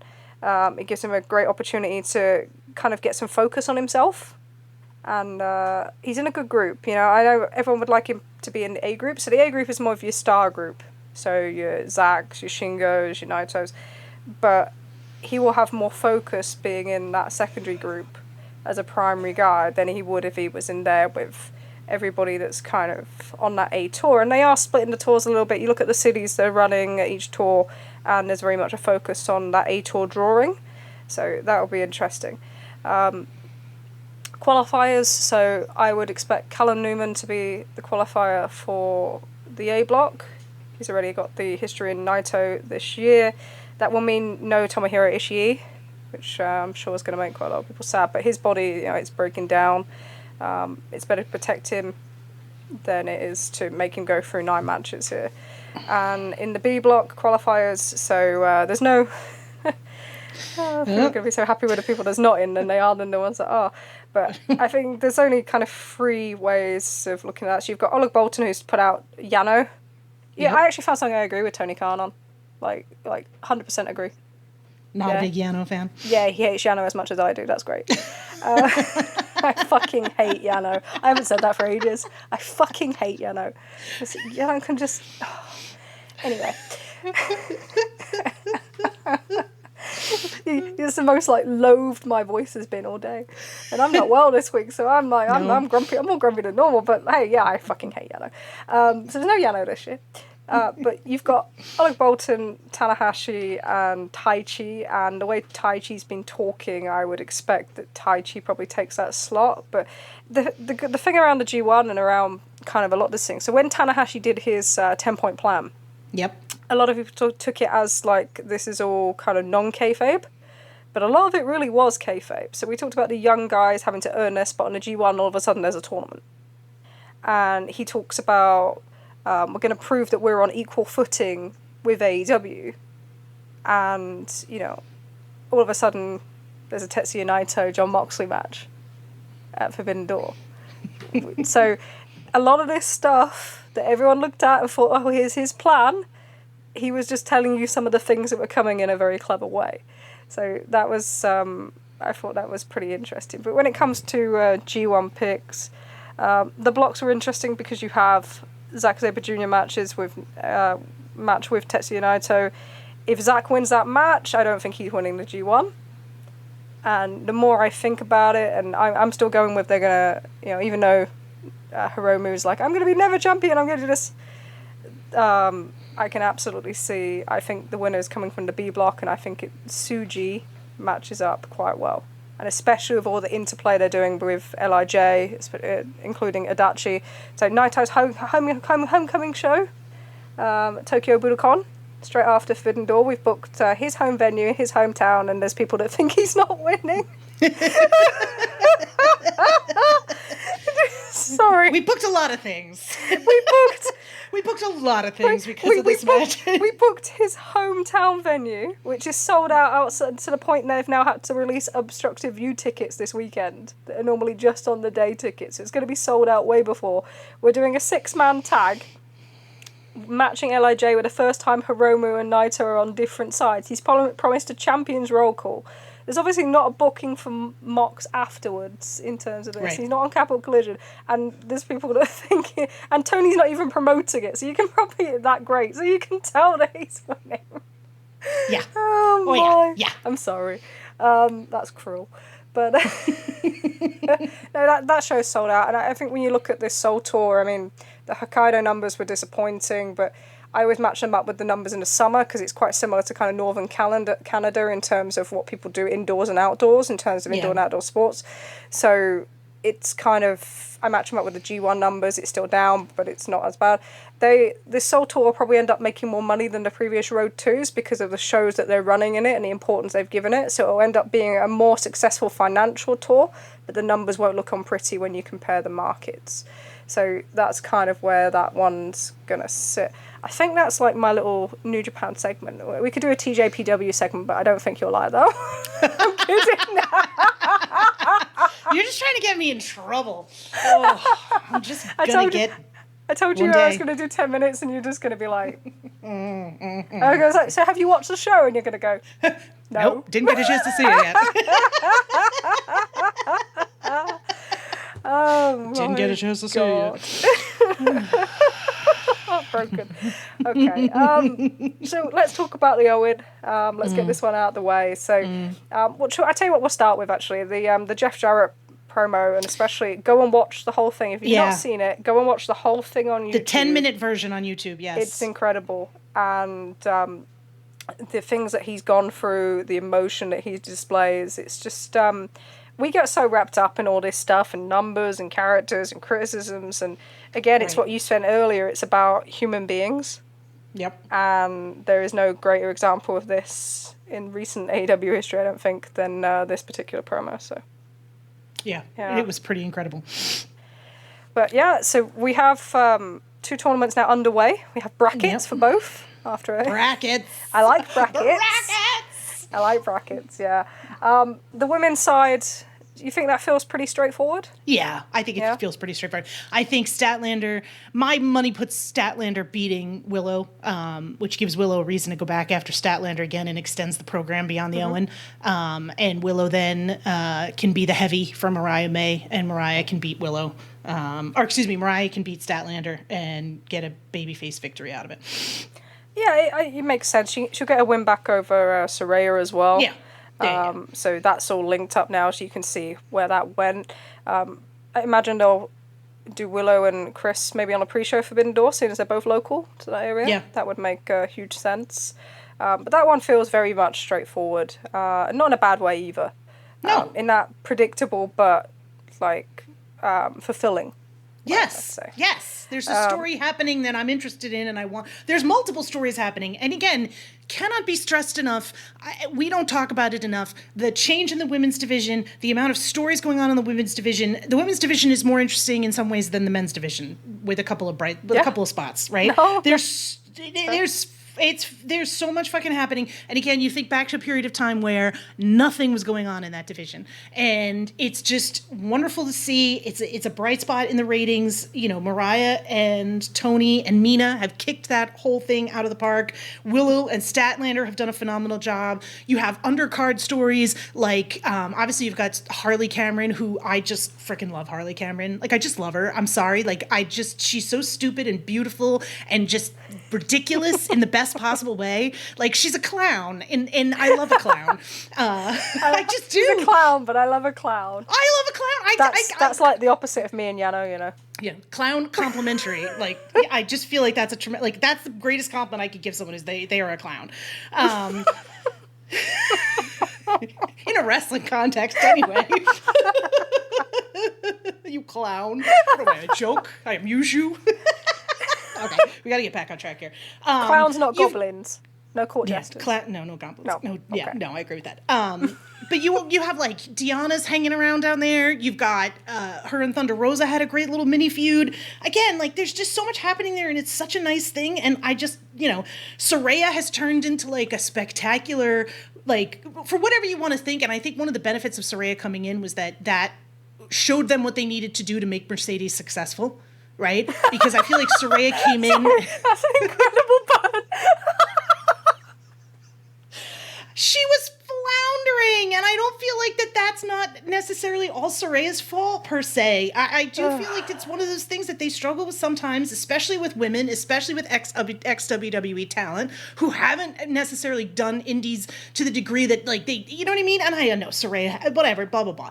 I just feel like it gave them, like, kind of a roadmap of being like, oh, we didn't do a great job with this. Sure. And I feel like Saraya has turned into, like, is a great, hilarious heel. She's always into what she's doing. Like, she's, ringside, screaming her head off like a fishwife, which I just think is very funny. So anyway, I just think that's... that is why, like, it's predictable, and you can see which way it's going, but it's the good kind of predictable, not the boring kind of predictable. And speaking of boring kind of predictable, let's turn our attention to the men's Owen. With the women's, it's like, it's boring, but there's nothing that feels disappointing in what happens. I'm going to enjoy all of it. That's kind of good. Yeah. Let's talk about the men's. So we got the lineup.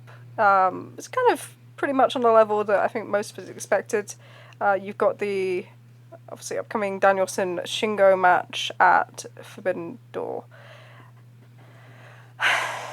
Right, let me do this. Right, we'll do. I tell you what, we'll do the Danielson bit first, and then we'll do the wildcard bit. Yeah. Yeah. All right. Yeah. Cool. Yeah. This tournament has been planned for months. Yeah. There has only ever been one name mentioned to me repeatedly from different people, numerous different people, about the outcome of this tournament. And last week, I spoke about they may look to go with someone experienced at the end of the year.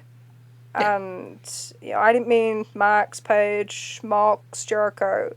I meant Bryan Danielson. That's who I was talking about. He is massively being undervalued by this fan base and by a number of people in terms of the likelihood that he wins this tournament and the likelihood that he wins the belt this year.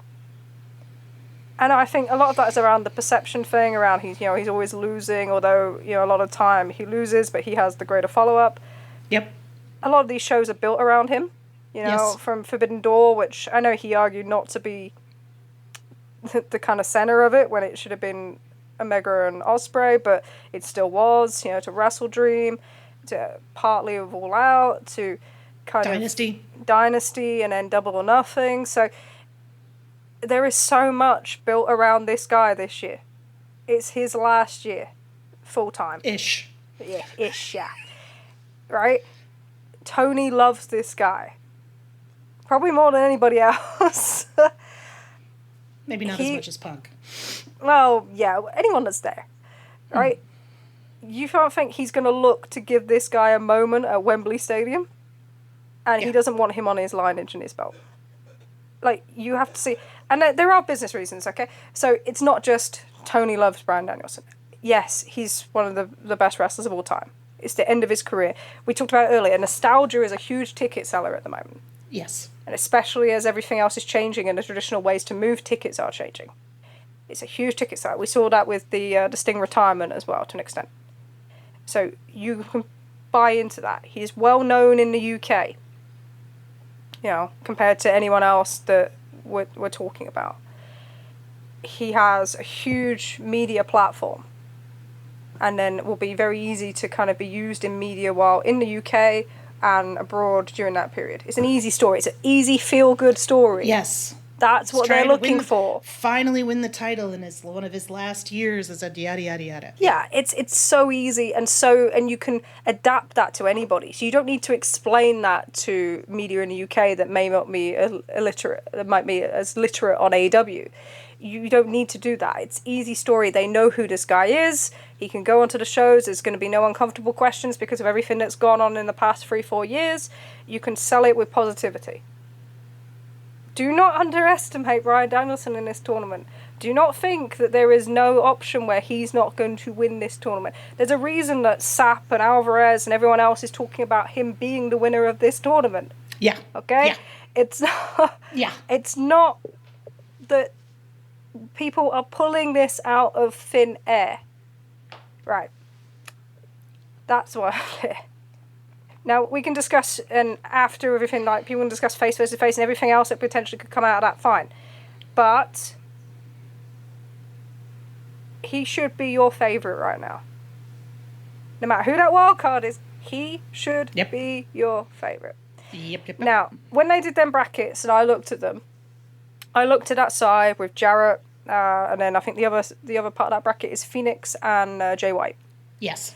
And straight away I looked at and said, that is a babyface wildcard. Because I expect the Jeff Jarrett match to be a respect match.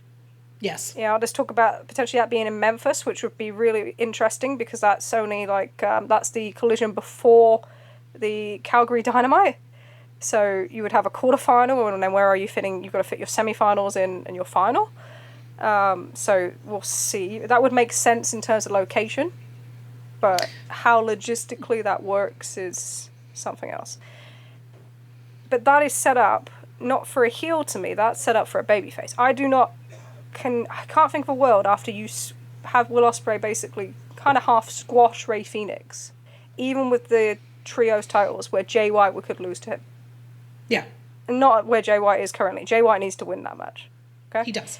So then you looking at a babyface. I do not think you are looking at heel. I know the idea is that everyone's seen this incredible promo that Jeff Jarrett's cut, and they're saying, you know, a heel could come in, kill him, and look at the heat. But are they looking for heat in this moment? They're never looking for heat. They're not looking for it now. Heat's like the least important fucking thing, apparently. Like, we don't do heat matches. It's respect. It's the best wrestling. Yeah, we're at the best wrestle, not where the heat is. We're the best wrestle. Sorry. Maybe where the heat is. Maybe that should be the slogan. That should be the fucking slogan. Where's the heat? Where the heat is. Where the heat is. No. So that's how I see it. I don't see it as a heel spot. I see it as a babyface spot. And you also get the cheer for being the surprise, right? So when this wild card thing was announced, straight away we got something that I've been a little bit concerned about for a couple months now. So when people started discussing these plans and the plans that they were putting in place, my big concern was, how are people going to deal with if Paige does not come back into the Strickland program? And I thought, is this going to go just between his following, or is this going to go further? And what's been happening in recent weeks and months is that we've seen kind of increased fervor around this, and it's transcended past his kind of traditional fan base, and that's worrying me, because one, I do not believe that you can bring him back in that spot as a heel unless he's winning the tournament. Right. And I'll tell you why. Right? Well, you know I'm going to tell you why, but I will tell you why. Okay? If you are going to bring someone back and you want them to be a top guy in your company, you are not going to beat them after 2 weeks. Okay? So if he does this huge heat angle and he kills Jeff Jarrett, and then they find a way to, because you're not going to do this to Jay White, but they find a way to have Jay White get beat by Ray Phoenix, and then he destroys Ray Phoenix. It sounds so stupid when I say that. Then you have him lose straight away to Bryan Danielson? You can't do that. Not only do you cut him off at the knees as a heel straight away, you kill potentially Blood and Guts as well. Right? He is the lead guy, if he goes heel here, for Blood and Guts. Right. He's the attraction this year. The way they used Kota Ibushi last year, Yes. Adam Page is being used in that role this year. Okay? Yes. No matter what face team you put together, that's the key. You have to have someone strong on that other side. You know, Okada is not that guy yet. No. In AEW. So I'm going to put the top guy on this side and he's going to be a loser. No, you're not going to do it. You're not going to do it. Because why is Max not in the tournament? Because he's just come back and we don't want him to lose and he's not winning. It's the same thing. If you want this guy to be a top guy, you have to protect him now. He's won one major TV match in 2 years. The Moxie one in LA. He's won one major pay-per-view singles match in 2 years. You can't have him keep losing, or you end up with yourself in a Daniel Bryan situation. Or a Dean Ambrose situation, which I always use. And my nervousness over this, and they weren't going to bring him back face, because if you're going to bring him back face, you would have done it in Virginia, where they were chanting his name last week. You know? Yes. But my nervousness over this is that I'm reading every day now so much strong belief, and maybe it just changes. Maybe once we get to the end, and if they're not going with Paige and people realise it, that it just kind of dissipates, and they go, okay, we're going with Danielson, that's cool, and yeah, whatever. But my worry is that you could end up with a 2015 Daniel Bryan situation, where people have sold themselves on this idea, and they have their kind of idea of his importance, and it doesn't match with the booking. So I think you have to be really careful with him. You know, you bring him back heel, you do something with Blood and Guts, you keep him around this program potentially, and kind of on the edge, because this, you know, if he was going to Wembley, they're not going to have a heel win the main event in Wembley. No. They're not going to do it. So you would be setting him up to lose again, and I don't know if he can do that either. So, and it's funny because we all say, yeah, we want more people to lose. You got to understand, this guy has lost more than anybody at the top in the last 2 years. He's lost more than Mox, he's lost more than Max, he's lost more... The only person actually... No, that's to be fair. The only person that has lost as much as him is Kenny. Okay? But he's 31. He's the guy you're trying to make, not the guy that's already there. Well, you should be trying to make. Yeah, theoretically. So you have to be more careful with him on this run. You have to keep him around the title, but you cannot, you know, and if you try and do the 2015 Bryan thing and you feed him to Swerve before or to Danielson before, that can blow up in your face. So there is something that makes me nervous about that, where I think if you do it, you can risk and push back, and it's that trust element again, because there's a real fervor for it at the moment. That's it, right? Like, your audience believes that you are telling one story, and your audience is sitting on Twitter going, well, Hangman's coming back as a wild card. It's the only thing that makes sense. It's the only thing that makes sense. It's the only thing that makes sense. And in reality, that's not the story that's being told. They're actually telling a completely different story, and Hangman is tangential to that and involved in something else. And that's where you end up with, like, audience distrust, right? Because... Yep. You want to get excited about your fantasy booking. You want to think that you know what the show is telling you, right? And I mean, obviously, some of us at times have just been on a completely different level on planet Earth. God knows I've done that. But, like, it's not how you rebuild trust with your audience. If you take a story that people are really invested in and you say, yeah, but Bryan Danielson's retiring, right? Like, you know, we got to put a hold on everything else. It's something you have to be really careful to manage, and if you get it wrong, then you may get, and that's not to say you will, but you may get an outcry. And I've just been quite concerned. So when we first kind of got ideas of things, I was kind of like, it sat in the back of my mind. But the more I've watched kind of reaction to things, and it's the same. So you have a wild card, right? If you're going to do it in Memphis, because it makes sense with Jeff Jarrett, you're going to do that on Collision in front of, probably less than 2,500 people. That's how you're going to bring Adam Page back.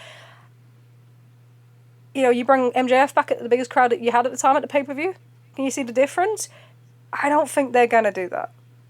Maybe that's me having too much trust. But I don't think they're going to do that. And it's going to create, some noise. But if they value Page, it makes more sense. Yes. And that's what we're talking about. So, that doesn't mean you don't do Strickland facing off a Page in like Blood and Guts or anything like that. But it just means that you keep that singles thing for further down the line when it means something. Because not only should you be looking at, right, who's, I know we always hate like saying, like, who's going to take the belt off this person then? But they have to be thinking, not us. No. They have to be thinking, okay, so if we are going to give Danielson a magic run, who's going to pick that belt up off of them? Who's the guy that Ospreay maybe is going to chase into next Wembley? Okay? Right. Who's going to do this? They have to be thinking these steps ahead. So you have to be protecting people now. And that's where we got into such an issue last year, where we were beating people over and over and over with no follow-up. And then they became devalued in terms of that top line. Where does Moxley fit in? That's going to be another thing. But if he's not winning, you don't put him in that spot. If you do, and they say, oh, he attacked Danielson after, and then they'll go into Blood and Guts. Well, then the Elite would have to win Blood and Guts. Are they going to win Blood and Guts? You leave yourself in a hole. So there is just a risk here. I just feel like I can feel... Do you know when you feel like there's a truck coming down a hill at you and you can kind of see it coming? Oh, yeah. Which I do all the time because I'm always working like 6 months in advance because I'm an annoying little sod. But, there is a risk here. And it's not just like, oh, he's our special guy. No, you can see it. It's going beyond... It's going beyond the kind of Yeah, he is. Yeah, there's a connection. And that's your problem. There's a connection to him that there isn't to other people in AEW in the way that people maybe want it to be. Is that fair? Yeah. No, I think same with Kenny as well. I think. I think that again, we talked about this a little bit. I think that underestimating the emotional connection that fans have with certain wrestlers in AEW has been a problem since February-ish 2022. Yeah. And I think that's something that, when I talk about like, hey, maybe the wrestlers that you think are great are not the wrestlers that your audience thinks are great, or not the ones that they're really, really invested in, and that's why people are not as invested in your product or not as invested in your show. That's kind of what I'm talking about, right? So, it's you can do what you want to do, right? It's your show, it's your program. This is what you want to do, and Bryan Danielson's important to you, and Ring of Honor is important to you, and that whole thing is fantastic. I mean, we had a bunch of people telling us that Nigel McGuinness is going to be the singles match for Bryan Danielson. Yeah, it's not happening. No. Like, they're trying to sell tickets. I'm sorry. Like, and you want to talk about me having a sick burn? That's a brutal one. No, look, I like Nigel. I've spent time with Nigel in the past. He's a really lovely guy. He's a great wrestler. Within the kind of ROH era of that, he had a fantastic series with Bryan Danielson. And yes, he's on screen, but they're looking for major names with major names because there are limited spots on this card. There is a curfew. Yeah. There was a 10:30 curfew in this building. Wembley is in a very residential area. You can't just extend it to 12 o'clock like you can in Vegas or something like that. So there are limited spots and limited single spots. You are also then taking that spot away from one of your full-time wrestlers that may have worked all year that wants to be on that card. Right. You don't do it, and they aren't doing it. So no. I enjoy the idea. I get the fantasy booking behind it, and it's a nice idea, but it shouldn't fit here, and especially with what you're doing there. So, yeah, they just got to be careful. You get it wrong, you end up with Daniel Bryan. It's just quite ironic, isn't it? Do you know what would be the funniest thing? The funniest outcome to me is that you end up having to force into a triple threat because that's what would happen with Daniel Bryan. And it would be like, I don't think this isn't going to happen. But no. It would just be the funniest outcome because it would be like, it would probably be the most poetic in his career in a way. But, and that's not to say that there aren't it isn't going to be, people aren't going to get caught up in that nostalgia of that, but you've just got to manage the trust with the same part of the audience that you've kind of maybe damaged the trust with the most. Right. In that original base. So we'll see how they go. Hopefully it's a good tournament. The rest of it, seen, the men's is really kind of still to get mostly underway. Women's is a little bit further forward. Nice to have Sheeda back, even if it's only for 1 week. Yeah. But we'll see what happens. And Forbidden Door. Are we going to mention that? Shall we mention that? Yeah, you can do it. All right. Well, some of us may be going to Forbidden Door. Some of us may have determined that Tetsuya Naito has a chance of winning the championship and suddenly went, hey, I could go to Forbidden Door. And there was like I said, there wasn't the only things being booked because of Naito versus Moxley. Yeah, that's what I was talking about. Flights booked. Yeah, so yes. we might grace you with like 15 minutes of just me singing next week. No, I'm kidding. I'm gonna try to get her to be serious about a post-show recording, and it's just gonna be singing in the background. Just me gonna be going like Bushi, Hiromu, Takagi, Titan, Yata, Naito. Half a roll call. No, so we'll probably do something there. Yeah. I think that could be fun. We'll just I don't expect anything too serious, but that's going to be a pretty fun experience, and it's nice to get that kind of live look in and on anything like that. So, all right, shall we do some questions before we finish up? Yes. That's enough half banter, half what we're doing with our lives. Half banter. Yeah. So here we go. So this is an interesting one, Trish, and I'm going to make you answer it first because I think you know how I'm going to answer it. So our listener, Branovan Candia, and first of all, I have to apologize because Branovan has asked us questions before, and I mispronounced their last name, so I apologize. Branovan Candia asks, what is your take on magic, lore, and cinema stuff in wrestling? You guys have made it known that you like for there to be more depth in terms of how characters do things in wrestling, but is there a place for this stuff in a regular promotion, and how far is too far? Trish, where are you on spooky? The key for me is always that it doesn't end up in ring. So the epitome of what I'd look for if you were going to do that sort of character. So I understand the attractions to that sort of character and how much like the original Bray Wyatt stuff, well, not the original, but the Fiend, why that was so popular with parts of the WWE fan base and the horror kind of interplay. But there was a character that Bray Wyatt did back in NXT, and it was NXT when it was really only broadcast in the UK and selected other kind of foreign markets. And it was much darker in some ways, but it was just him in the forest on his rocking chair and the family with him. And he cut these really kind of mind-bending promos, things that kind of really got into your brain. And it was sinister, but it was sinister in a way that wasn't kind of... it just wasn't... It didn't feel like a joke. It didn't feel like something that I just like wouldn't show anybody. It was just clever in what it did.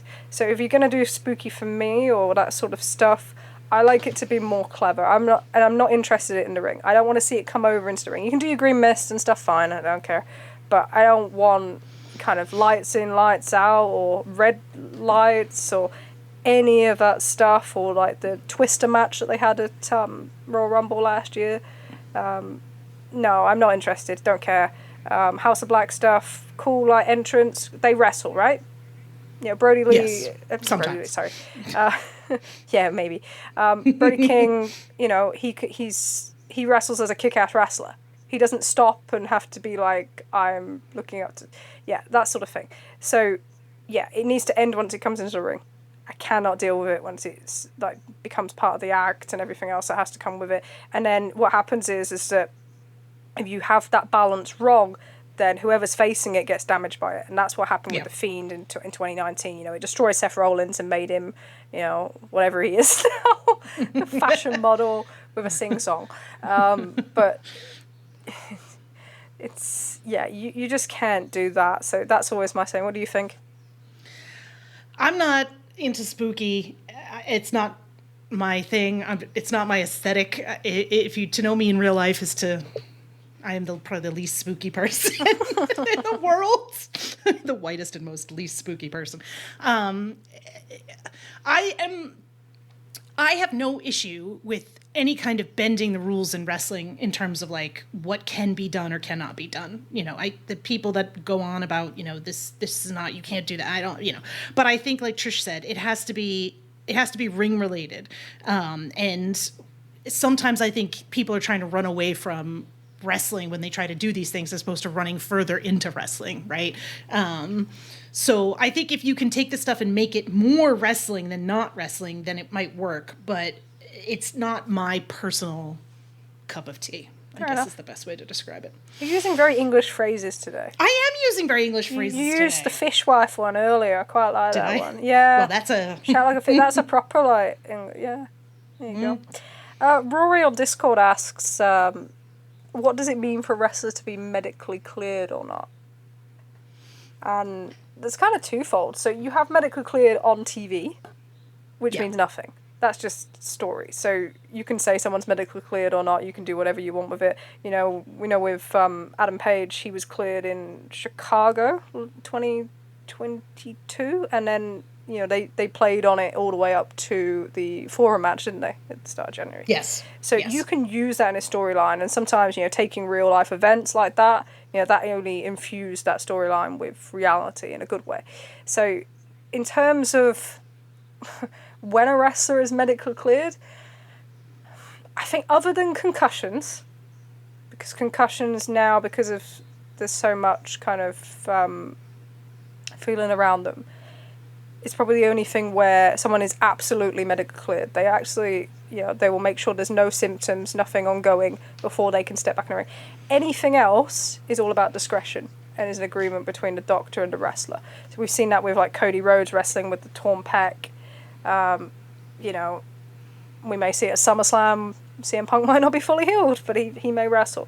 Seth Rollins, with his injury going into WrestleMania. So a lot of the time it will depend on what event is coming. This is maybe not a great answer. It's maybe not what everyone wants. You want someone to be fully healed. We saw Darby Allin kind of still hobbling around at Double or Nothing. But often with wrestlers, it will be an agreement of what they can do with whatever injury they have, because a lot of people are holding a lot of injuries, ongoing injuries as it is. We saw Kenny wrestle with, like parts of his body feeling like must have been hanging off.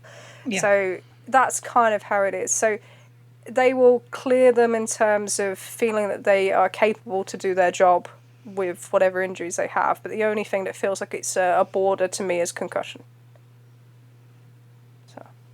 You think that's a good answer? Yeah. I think that's very well done. Cool. I don't have anything to add to it. Right. Six Pack, our friend. Hi, Six Pack. Hello. Asks us, at what point is it fair to say that the 2021 hirings of Adam Cole, CM Punk, and Bryan Danielson were a monkey's paw? I think Cole has been hurt more than not. Punk is obvious, and Bryan's in-ring has been out of this world, and getting to see him against randos has been awesome, but it feels like he was never really capitalized on, and now he's in his closing stretch. I think that this is... I think this is where, if you want to say that two roads diverged in a wood and Tony Khan took the one he probably shouldn't have, this may have been where it was. I think that the excitement of having wrestlers who were that awesome and that wanted, right? Because these three guys were all people that were wanted at the time by a lot of people, and they picked AEW, right? Because that's where they wanted to be. And that felt really cool, but I think that from a monkey's paw perspective, and we've talked about this a lot, it's part of why AEW lost its identity and lost some of the goodwill, or it's where it started to lose some of the goodwill with their existing fan base. Obviously, the Punk, we've discussed it to death. The box is in the closet. We're not taking it back out again. Adam Cole, I think, Trish would probably be harder on this than I would be. I think he's struggled since... he came back with a concussion. Obviously, the Brochachos thing was its own monkey's paw. And, Danielson, I think I probably am just going to bite my tongue on that one. Trish, what do you think about this? We're not getting in trouble for that for another week yet. Good. Not yet. Not yet. Okay, cool. I think it was the movement from AEW being an organic feeling of a company, of growth at a natural rate with this feeling that you're part of something, to more of a nostalgic style promotion that became more cut off from its audience. Yeah, what you did elsewhere was more important than what you had done for AEW. Yeah, so there was definitely a thing for that.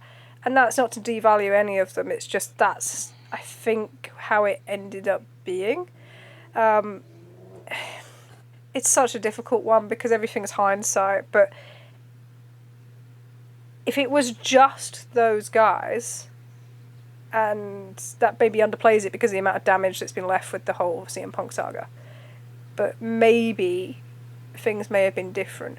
But then you had an influx behind them of people also from WWE in lesser spots, then replaced original people that were drawing heavier than them, and that changed the kind of the way the product was presented, what you saw, who you saw, the feel, the dynamic. It started to change the audience. We saw the reactions change to being more, and this started, you can look at reports from like Bridgeport, Connecticut in early 2022, and you can see that audience was changing.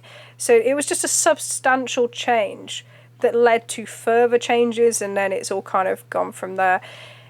Looking back, it's difficult to say that they wouldn't have tried to pick these three guys up because of the opportunity was there and the immediate impact that it had on the business.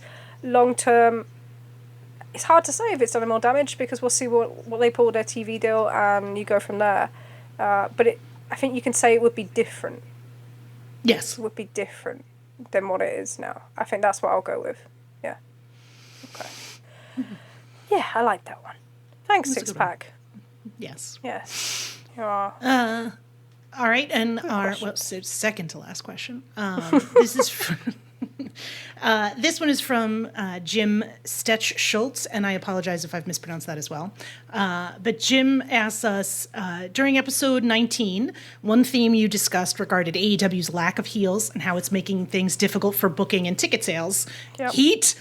One theory I have is that most members of the AEW roster had fans from wherever they previously wrestled, regardless of which promotion, and as a result, segments of the fan base cheer for their favorites, regardless of the role their character is currently playing. This creates more tweener performers instead of traditional heels and faces, although the promotion has not had as many difficult with faces because of the built-in fan bases feeding into that. Okay. I have a lot of thoughts about this. Do you want to go first, then? All right. Yep. Obviously, as you can see from my mentions of the lack of heat, I think one of the problems is that being a heel in AEW is not seen as being valuable, right? I don't think there's, being a heel in some ways is a thankless task, right? Because you can have a lot of fun with it. You can really enjoy yourself, but at the end of the day, you're a bad guy. You're probably going to lose at some point, and you're not going to get cheers. And obviously people talked about the stuff with the merchandise that's been discussed, but even if that's different now, I think if it was something that was valued more in AEW, more people would do it.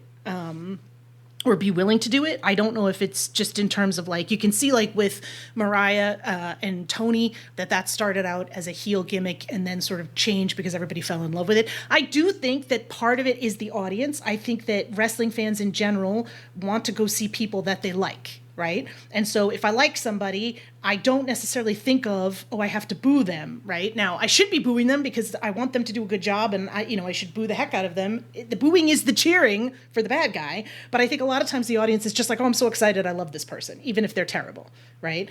And I think that is partially it. I don't know if I agree with Jim that it's fans from other places as much as it is just you want to like the people that you're watching. But I also think that it does seem like it's not something that is, they really like their face-to-face matchups. I blathered through that, Trish, but hopefully there's a germ of an idea. No, you're good. For me, I would say that if this had always been the way in AEW, then I would have more tendency to agree. But it hasn't. Right. So when they started out, other than, you had kind of a couple of switches, so maybe you look at between a match, Omega and Moxley, you could say. But that was also established at the start, so you're still establishing who these people are. But in the most part, they very much established faces and heels, and I think it helped them. And the crowd, because they trusted them, played along. So even though they loved Kenny Omega, they booed him when he faced Adam Page. Even though they might have got a kick out of MJF, they booed him when he faced Cody Rhodes. Right. They played along. And when they lost that trust with a particular character, and this came down to the authenticity thing, then it got slightly dicey. So the first time we saw that was Cody. Yes. Right? He lost their trust in him as an authentic guy, and they turned. But in the most part, and you're always going to get the odd place, right? You're always going to get the odd things. But in the most part, they kept to those kind of sides, and the audience cared enough that they played along. Now the audience doesn't trust them as much, and doesn't care enough to play along, and just decides they're going to cheer for whoever they want. And that's always the same. So as much as you think that has changed over the years, I don't think it has. I think you can see that in WWE a lot now. They cheer for the babyface, they boo the heel, in the most part. It's not like it was in the last decade when they did that. So yeah, I understand the idea of the kind of fan base coming from different areas, and that being kind of more of a New Japan thing, where kind of everyone is respected, because it's like a sumo thing. You cheer for your sumo wrestler, effectively. There's a little bit of that culture in there. But even so, in New Japan, when it's the big chases, they will have a heel and they will have that babyface to chase. But I do think that is more about trust of the audience and presentation than it is about where them fan bases are coming from for me. So. Good stuff. Cool. All right. Do the last Our one. final. I ain't doing it. Final question. All right, friends. So this is the banter portion of the podcast. If you are not interested, please feel free to walk away. We'll see you next time. So this comes from an episode of NXT where Cody Rhodes appeared on NXT, and Trick Williams did a promo battle or discussion with him where they, respective babyface or whatever. And Trick Williams invited Cody Rhodes to the cookout. Right now, for people from other countries or just old folks, inviting a black person inviting a white person to the cookout essentially means that if there is a barbecue that black people are having, this white person is very cool and can be invited to said cookout. Right. The reason why this thing is hilarious is because Brian Alvarez, who we enjoy, had no idea what this reference was, and after recapping this segment of NXT said, I guess they're having a barbecue at the Performance Center in the most amazing tones possible, and everybody just really enjoyed that, and his friends gave him a lot of shit for it, as they should have. Even I know what the cookout reference is. Jesus Christ. Anyway, so our brothers at One Nation Radio podcast, our brother podcast, James Boyd has decided that he would like all of the white social suplex podcast hosts to answer the question, what are you bringing to the cookout? Trish, you're up first. Oh, I'm up first. Yeah, You're up first. I went through the recap, girl. The British person that's bad at food is up first. Yeah. Have fun. I'm going to look better. Yeah, so look, right, I thought about this, and I decided that, I thought, bring some, I like salt and pepper chicken, no. Everyone thinks we can't cook in this country. They all think they hate the food, it's bland, it's that. So I'm not going to bring any food, right? No one's going to eat it anyway. No one's going to look at it, right? Not bringing any food. So you know what I'm going to bring? I'm going to bring a paddling pool and inflatable dolphin. Oh. Because, what do we do if you have like a barbecue here, like, or anything like that? And that's the nearest we get. We don't have anything, right? We don't eat outside because it rains. Anything you do, it rains. So what would I do? I want a paddling pool to dip my feet in, and I've got a dolphin, and at the end of the day, and a beach ball, and that'll do. Yeah, that's my contribution to the world of cookouts. Yep. That's beautiful. Yep. I did not know what that answer was going to be, folks. No food. I'm sorry. Maybe some iron brew though, because that could just send everyone like crazy for like there's so much sugar. There's so much sugar in that stuff. Topic. Yeah, and there's so much sugar in that stuff. It would send people wild. So yeah, maybe some iron brew. There you go. All right. So my answer is also sort of not food based, although I could bring some homemade chocolate chip cookies because I do make a very good chocolate chip cookie. But I also have a very specific. I give off a specific type of energy, and a specific vibe as a middle-aged white lady existing in the world. So I would happily bring myself as a sort of Karen defense shield, where if there are any white people in the area, you can point them towards me, and I will just either start yelling at them or pretend that I've already filed a complaint with the police. So... Yes, I will, cookies or a Karen defense shield. You decide what you want. Cool. But yeah, that's my answer. There you go. Hey. Do you think... Yeah. No, that's good. Hey, tunnel talk. Is my answer still the most embarrassing? Huh? Yeah. Yeah, tunnel talk shit all over the Brits today. They were like, oh, our answers aren't going to be as bad as the British people's answers. Oof. I'm like, hey, isn't it your feud with James? Why am I in this feud now? Why are they bringing you into it? You've done nothing. I'm defending you here. What have I even done now? Like, I'm sure I'll have done something at some point, but what have I done now? Other than being British. Which, I'm sorry. Yeah, I know. I'm an American. I can't make any aspersions about any of that. Should I just pretend to be an American next week? Should we do that? Sorry, this is making me laugh for a lot of reasons. Why we wouldn't drag you to a Mets game. Yeah. The Grimace Mets are good now, okay? Okay, right. You can keep saying it, honey. It's fucking June. You got a long way to go before October. They're normally done in June. Might not have half a football team by then, so yeah, we'll see. I am going full Naito, by the way. Yeah. As you should. Yeah, I just decided we're going to play into this now, and it doesn't matter that I spent half my my life following John Moxley around as well, around the world to watch him. But no, we're going to go full like Naito, and we're just gonna revel in it. Okay. That's enough banter, I think. That's more than enough banter for 1 week. Yeah, cool. We've bantered, yeah. It's becoming too much of a thing. Maybe it needs to stop. We gotta stop it. We gotta get back to being serious Back to being serious, yep. This is a serious pop-out podcast. Let's play our ending song 5 times in a row. Oh my god. We could shit on CM Punk 5 times in a row. That's just an expectation at this point. Yeah. Anyway, nobody does it like we do it. Anyway, yeah, enough banter. This has been the Trish and Sarah Wrestling podcast. I hope you've enjoyed our discussion over the last couple of hours. If you have, please review, because I'm not very good at promoting that. We are supposed to do that. Rate and review, and why not come and tell us exactly what you think, or if you've got any questions or anything that you might think we might have said that you want to address with us. Absolutely come into the Discord. You can join the Social Suplex Discord and come into our channel. What do we talk about in our channel? Movies last time, because I botched the Spider-Man thing, right? I think that was true, yes. Yeah, I completely botched the Spider-Man thing, and so we had like a good hour-long discussions on the worst comic book movies, so that was pretty cool. We do discuss wrestling in there, too. I feel like I was like, this is what we're talking about on the Discord. I'm like, also wrestling is discussed.